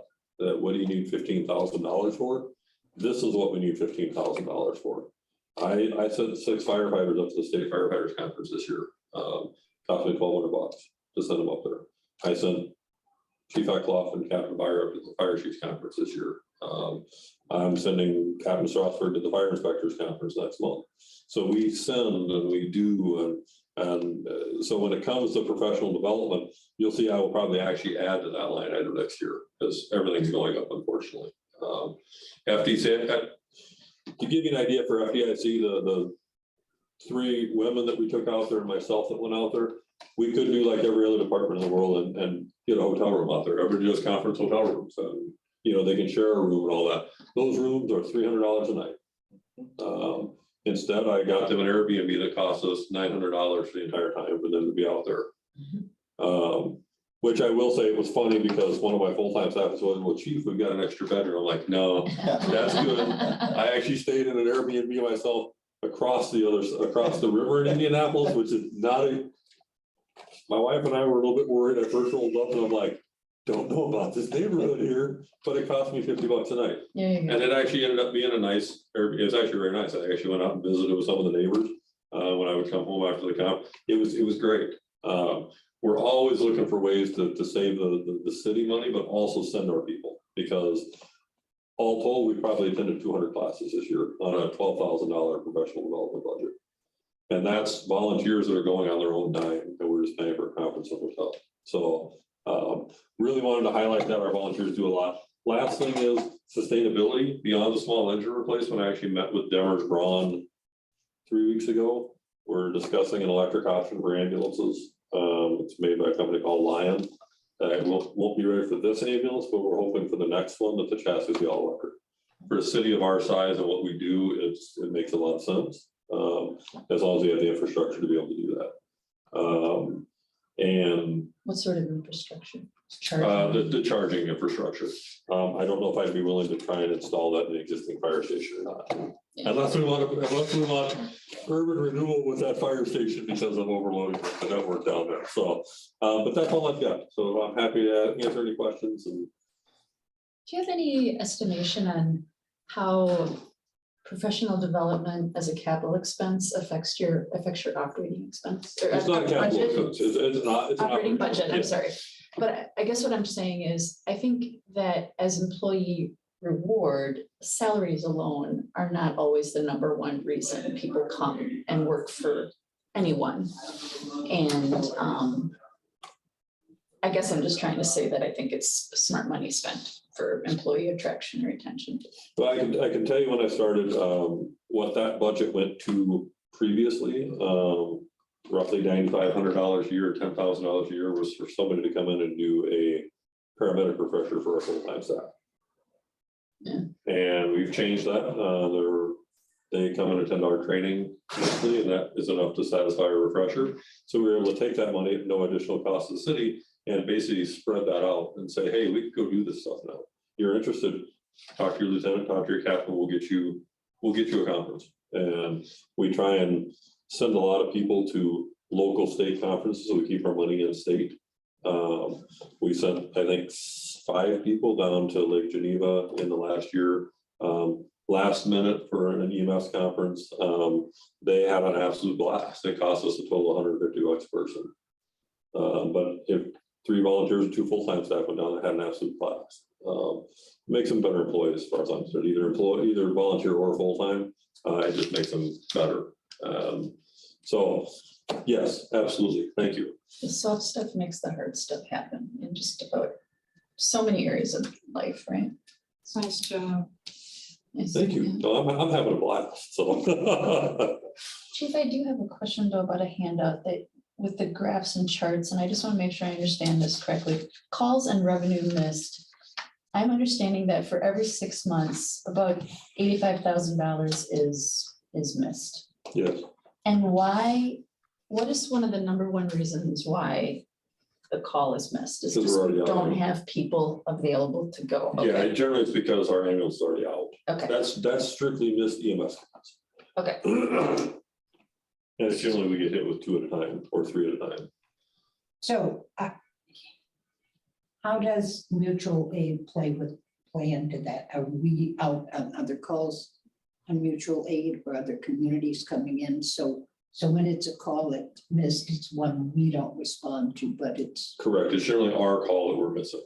Because we miss very few calls because we're outside the city. Got it. Occasionally we'll be down like in McFarland or in the city. But I would say 90% of the time it's somebody coming into Monona to catch a call because we're already out of the call. Okay. So we're not missing call, people are not getting service. Right, They're not getting service from like us, yeah. Rollover crash, how long are we on that? I mean, we're that consumes a lot of our time, Yeah. police and fire, when we're on something like that. If we have a structure fire, that's gonna consume, That was 8 hours, yeah. yeah. So you're talking any call that you don't need an ambulance, or I'm sorry, that you need an ambulance from there, it's gonna be farmed out. And when it is farmed out, it's more expensive. It may or may not be more May or not. expensive, whatever their billing rates are. Okay. Okay. It's more of a delay than, especially for higher level calls, it's a delay on getting care there, where we may be there in 3 minutes, it may take the department 9 or 10 to get there.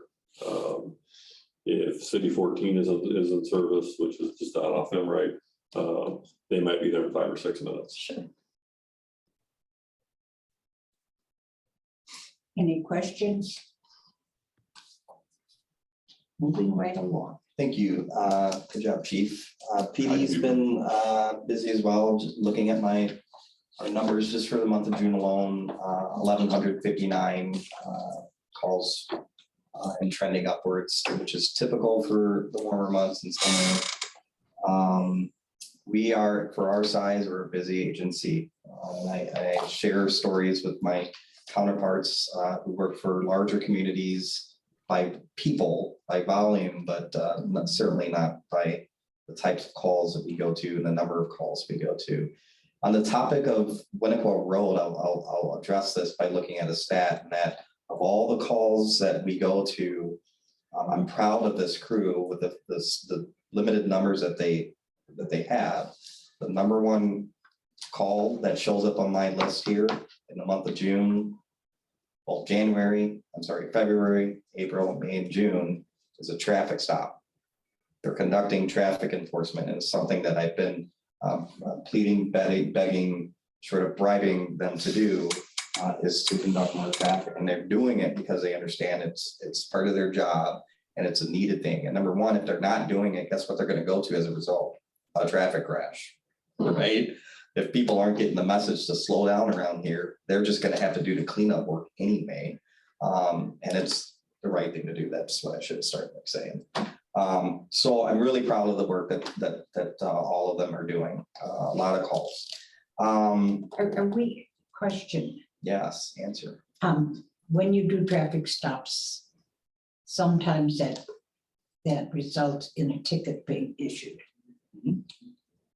Are we, I'm trying to delicately ask this question because I don't want to put you on the spot. Oh, you can put me on the spot. Okay, are we comfortable with how the judge handles? I've not raised an objection. Not what? I have not raised an objection. Okay, We have issued, and in the topic of numbers, just in the month of June, 83 citations for traffic with 91 warnings. We're issuing more warnings and we are actually writing paper in which there's a fine to. And I think that is something that I walk away from saying to my staff is educate them as best as you think you can educate members of the public. The goal is voluntary compliance. I don't like stacking tickets. I don't like creating extreme hardships for people. If they get the point by you informing them of their naughtiness, that is mission accomplished. As long as they don't reoffend, then it's a failure. Reoffend elsewhere, not in the city of Monona. So I think that with what they have, I think they're doing a great job. Now, that said, to my earlier point, I do see their potential benefit of having a dedicated traffic enforcement officer in this town.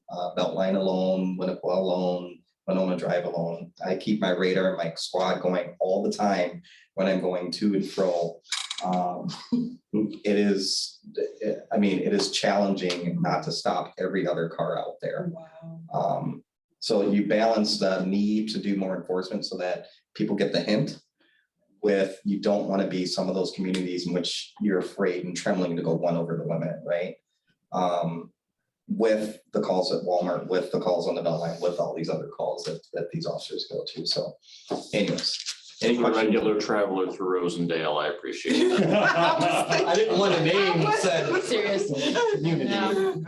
I don't want there to be a T-shirt that says, I got my ticket in Monona. Part of the Rosendale Club. Okay. some of us wouldn't mind that. I know, I Some understand. of us say, I wish we were Rosendale. I understand, but with that comes some of us of color aren't comfortable No. driving in certain places. and Exactly, I So was thinking. Well, I I want equity and fairness. yeah, of course.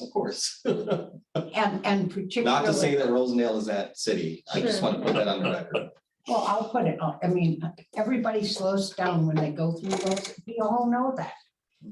I've never seen a cop in Rosendale, but I slow down every time I go through Rosendale.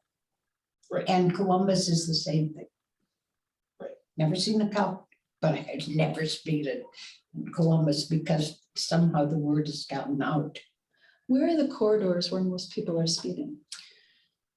Where we found the evidence of people speeding, it is Monona Drive, it is Broadway, it is the Beltline. So that's where that's where the crashes have Yeah. happened. So we're going where the data tells us Sure. to go. Now, perception is, and not to say people don't speed Yeah. within those Sure. areas, within the areas outside of there. I think that when you're talking, and this is my experience with Madison too, when you're talking residential areas where you get often people on foot, or especially in communities like ours that don't have sidewalks for the most part, right? Perception oftentimes Oh, I is see. somebody's flying past me every day, every time, every, Because And I don't have I- a sidewalk to protect me, so it feels like the dude's driving. and I appreciate I that see. perspective. I see, yeah. When what we have seen is that we address traffic complaints. And we go out and we assign officers, or they self-assign themselves for what's called directed patrol, and they evaluate that. They're like, okay, the chief's barking at me because of, these traffic complaints he's getting phone calls about. Chief, I was out here and I observed somebody going 5 over in 2 hours, Yeah. right? On multiple different days. Again, some of it is perception. Because a car whizzing past you at 27 within 5 feet is gonna feel different than Feels if you were on the dangerous, sidewalk. yeah, Yes. Not to say there aren't speeders, because we've seen them, Sure. but they don't necessarily demand our attention as much as Monona, as much as Broadway, or as much as the Beltline, because that's where we're going to injury crashes, where people, have lost their lives. Yeah. And then the last thing I'll say, because I don't think we've met since 4th of July, right? I said it at council, so the alderpersons are gonna have to hear it from me maybe twice. Obviously, we're all keenly aware of the events at Highland Park. The chief and I go to great lengths to pre-plan, plan, debrief after the events that we have. I'm blessed to have, as we all are, to have Chief McMullen as our fire chief. I think y'all are a little bit lucky in that we already came with a working relationship and an understanding. So we see eye to eye, and we see public safety as more than just police and fire.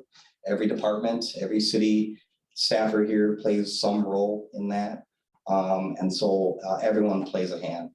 And I think you saw that on display at the Memorial Day parade, when you saw public works vehicles out there, when you saw, our partners in Madison coming to help for the first time, drones in the air, which were beneficial for the Memorial Day parade, and why we're looking to acquire drones this time. I don't want to use necessarily a tragedy as to, I told you, and then I told you so. We live and breathe this horrific stuff that we have to see and encounter and prepare for every day. It's our job as police and fire. What I'm getting at, when we're asking for drones, it's not because we want cool toys to play with. It's because we know of things like the Highland Park shooter was on a rooftop, and we don't have access to see what's on rooftops, right? Lawfully. We're asking for the tools to do our job to make everyone safe. And I am not seeing the chief, and you shouldn't expect it from me. My staff knows if I go down that route, to stop me, to ask for anything frivolous. I'm asking for things to do our job. And so with respect to Highland Park, with respect to 4th of July, I can tell you that I, for one, I know Jerry did too, we slept well the night before, knowing that we had prepared as much as we could. We had done exercises, we had done incident command sort of scenario training. We had command vehicles ready to go and stationed out there with pre-plans and plans to go with contingencies in place. Had that shooter decided to come to Monona that day, he would have been met with a lot of prepared people, to include a lot of officers, to include officers in plain clothes, unbeknownst to anyone, that they were ready to protect all of you. I have heard different stories about the guy from Illinois coming up to the Madison Yeah. area. So could you, just out of curiosity, do we know, was he coming up to Madison? Where did they catch him? How do we know he was coming to Madison? And was he coming to Monona, or was he just coming to Madison? There's still a lot of questions. The federal government and the local agency down in Illinois are in charge. I can tell you that I've requested, I think there will be soon. Several of us chiefs have the very same questions that you're asking. He was in Madison. I don't know his route. I don't know where he stopped. I don't know what his intentions are. That's When not was he been. in We chucked Madison? some of his stuff on Allen Boulevard in Middleton, right? That's what they know for sure. What was that? I think that's been made public, right? Cell Yes, phone, yeah, Yeah. cell phone was found. right down by my sister's apartment, so. His she cell knew. phone is Yes. found. Yes, yes. And we believe, well, we're pretty confident that he was in this area, and as in Madison area. Was he in Monona? I don't know. Was this before Was he or in- after the shooting in Illinois? This is after. So he had intended, we believe, on committing a second act elsewhere. And he had driven to Madison, Dane County, apparently to potentially commit that second act. What I'm saying is that we plan for this. That heaven forbid, we have a maniac who decides to do this act. I feel, and I'm just gonna be blunt here, I had enough trained cops with guns, with eyes everywhere to take care of business. Okay, could I use more to sleep a little bit better that night? Absolutely. Could I have a SWAT team that can overwatch? But I understand I have limited resources here. So if you're asking me, chief, with the resources that you had, do you feel like you were prepared? And I would say, I'd love a drone. I'd love a few more bodies, but yes, with the resources I had, I feel that we had planned enough that we were able to, we would have addressed. Yeah, the festival, it's very interesting to me, and I've been involved. I was involved with the festival for a long time. I was on the board, I was the treasurer, I was the whatever, and back in the old days, you know, people would go, and Bisbee knows this because Bisbee was in charge of the beer tent. You'd go in the beer tent and, you know, if there was a ruckus going on, there was somebody's parents who would say, hey, you shouldn't be in here, and if you don't leave, I'm gonna tell your parents, or if there was a fight, they would break it up.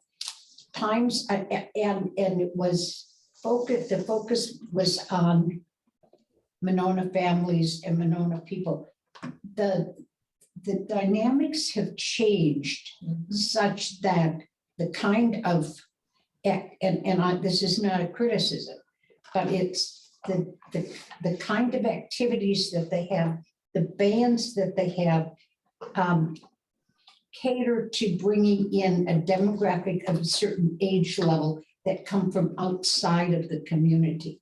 And the whole thing is so different now. The number of people Too much. and the world is different.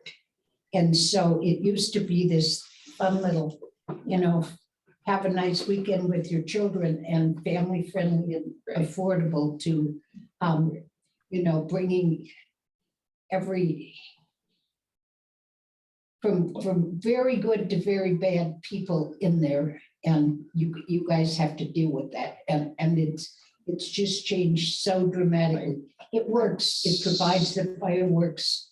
It's an event, but it's challenging. Very grateful that whenever you speak that truth, all right? Because I'll just speak for myself, Chief McMullen. No, you speak for me. Okay, I'll speak for both of us. It's very frustrating because, you know, I'm new, you're new-ish. When you hear, well, this is the way it's always been done. Yeah, Right. times are different. That's exactly my point, is I wish I was dealing with those issues that you just explained. I wish I have to deal with an active shooter threat. I went to a counter drone training the other day where now I've got very valid concerns about drone attacks and what's being dropped from a drone in a large massive crowd. So, I mean, these are all things, that's my job, it's what you pay me to do. But when I come to you and asking for shields, because my cops want extra protection when they're out there risking their lives, that's why I'm gonna be more passionate about these small stuff that you never even hear about, that I get asked for from my staff that are toys of the trade. I'll deal with that. But when I'm coming to you and council specifically, and I'm asking for things, and I know you have tough budget decisions to make, my argument, and due respect to my really good friends in Parks and Rec, I think that a shield beats a lawnmower. Leave it at that. Does a shield protect you from a lawnmower? So Bisbee, do you have comments to make? Have you been involved for all those years? You know, in all the years I was there, 24 years, I can't remember, maybe we had 2 or 3 ejections in the beer tent. Only one year that we had a problem with the gang house across the street from the festival where they had a command center set up, and nothing really materialized out of that.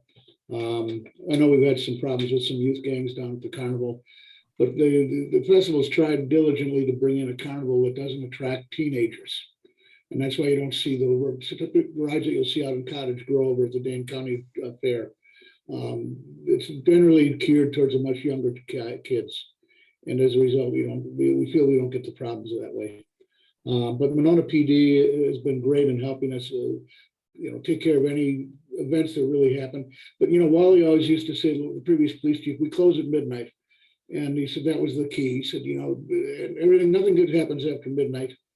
And by 11:30, most of the time, that beer tent's pretty quiet, at least this day and age. And I think also with the drunk driving laws now, things like that, you don't see the demographics have changed, you don't see the picnic tables with stacks of beer cans like you used to see.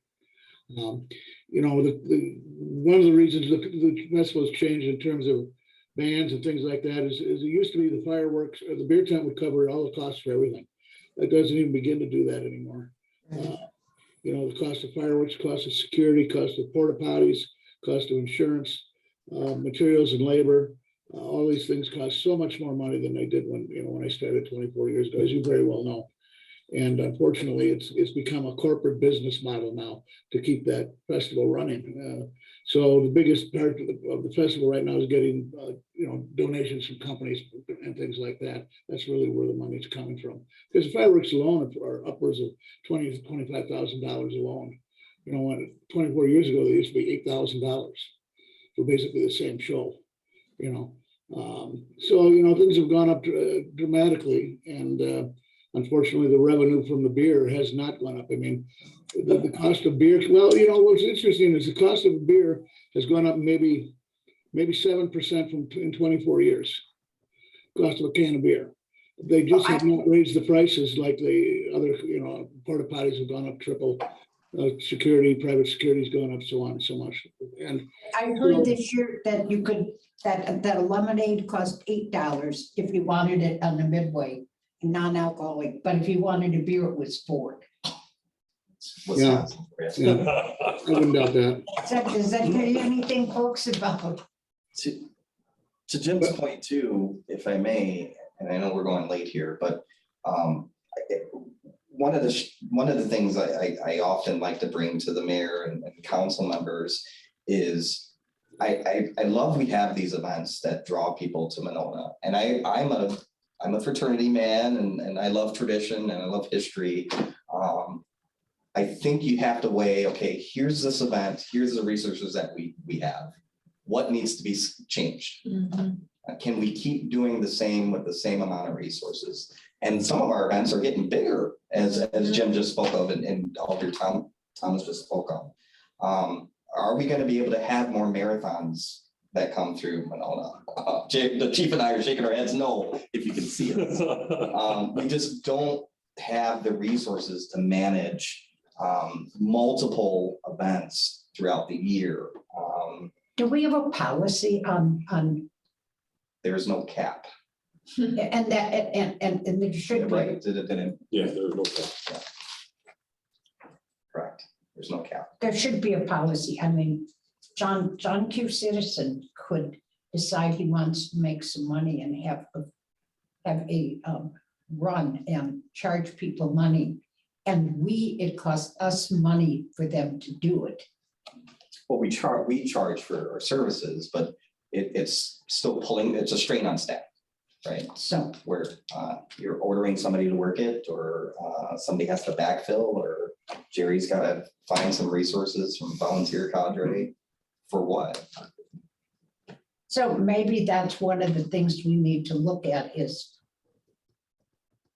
under when we are using resources that maybe require overtime or ordering people to work, what are the conditions? Is it a nonprofit? Is it national? I mean, we don't have any policies.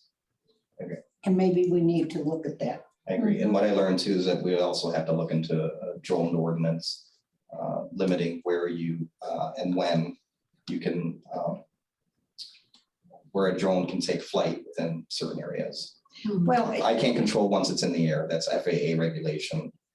But where it takes off from and when, that's something that we have enforcement action for. does the FAA, well, I'm getting off topic here, but have regulations because we're in the flight pattern for the airplanes? I mean, we have different.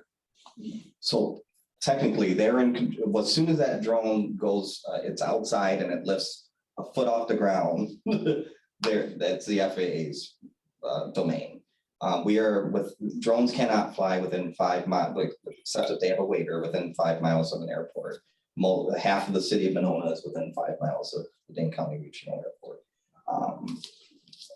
There are violations every day, all day long, from what we've learned. Lieutenant Legal and I were just in a class from an FAA special agent, and from a gentleman who works for the 115th out at Truax, that there are violations all the time, and there are devices out there that detect drones and other aircraft, and there are, what we were told, that there are regular violations of. Well, and perhaps, and that's another topic, because I think if you buy your kid or your husband a drone for a birthday present, he didn't know what the rules are. We need to do that anyway, we're off topic. Yeah, I have and a question. Is the police and fire departments, are you brought into the planning of the 4th of July event? yes. Of course you are, but do you need to be involved? Do you need to be consulted more? That's In order not for- our issue. Just tell I would me, say that the festival committee's always had a liaison on the there committee. is discussion, Mary's having And they're in privy to everything that the festival does. an And address. as I say, and how we operate, without a doubt. I think that's been that way for a number of years now.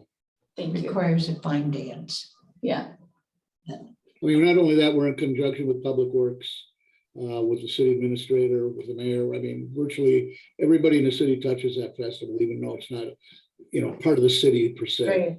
right, And Jake's Thank pretty you. loosey-goosey about it. yeah. Oh, yeah, look at that, Greg. You're gonna get me in trouble with my coworker here. No, it's my statement. It's Thank you. loosey-goosey about it, yes. Anyway, moving right along. I'm not gonna talk, the building code guy is on there. And when we get the new administrator and they're on board, we'll talk about getting reports from them. In the meantime, the police and fire commission. No updates. You remember, I haven't heard about that yet. oh, we approved Mike Fox. Okay. Sorry. Thank you for the update. It was on the agenda, it's public information. So Mike Fox was on the agenda at the last council meeting for approval to the police and fire commission. And he is now on the police and fire commission. If I may, the commission president will likely call for a meeting once, so we have an open candidate process for part-time and full-time officers. And so once we've completed that process, Joe will get a chance to meet Mike Fox if he hasn't met him already. You know, Nope. he's an interesting guy. He's good. He's very good. You know his Yeah, we've met. Okay.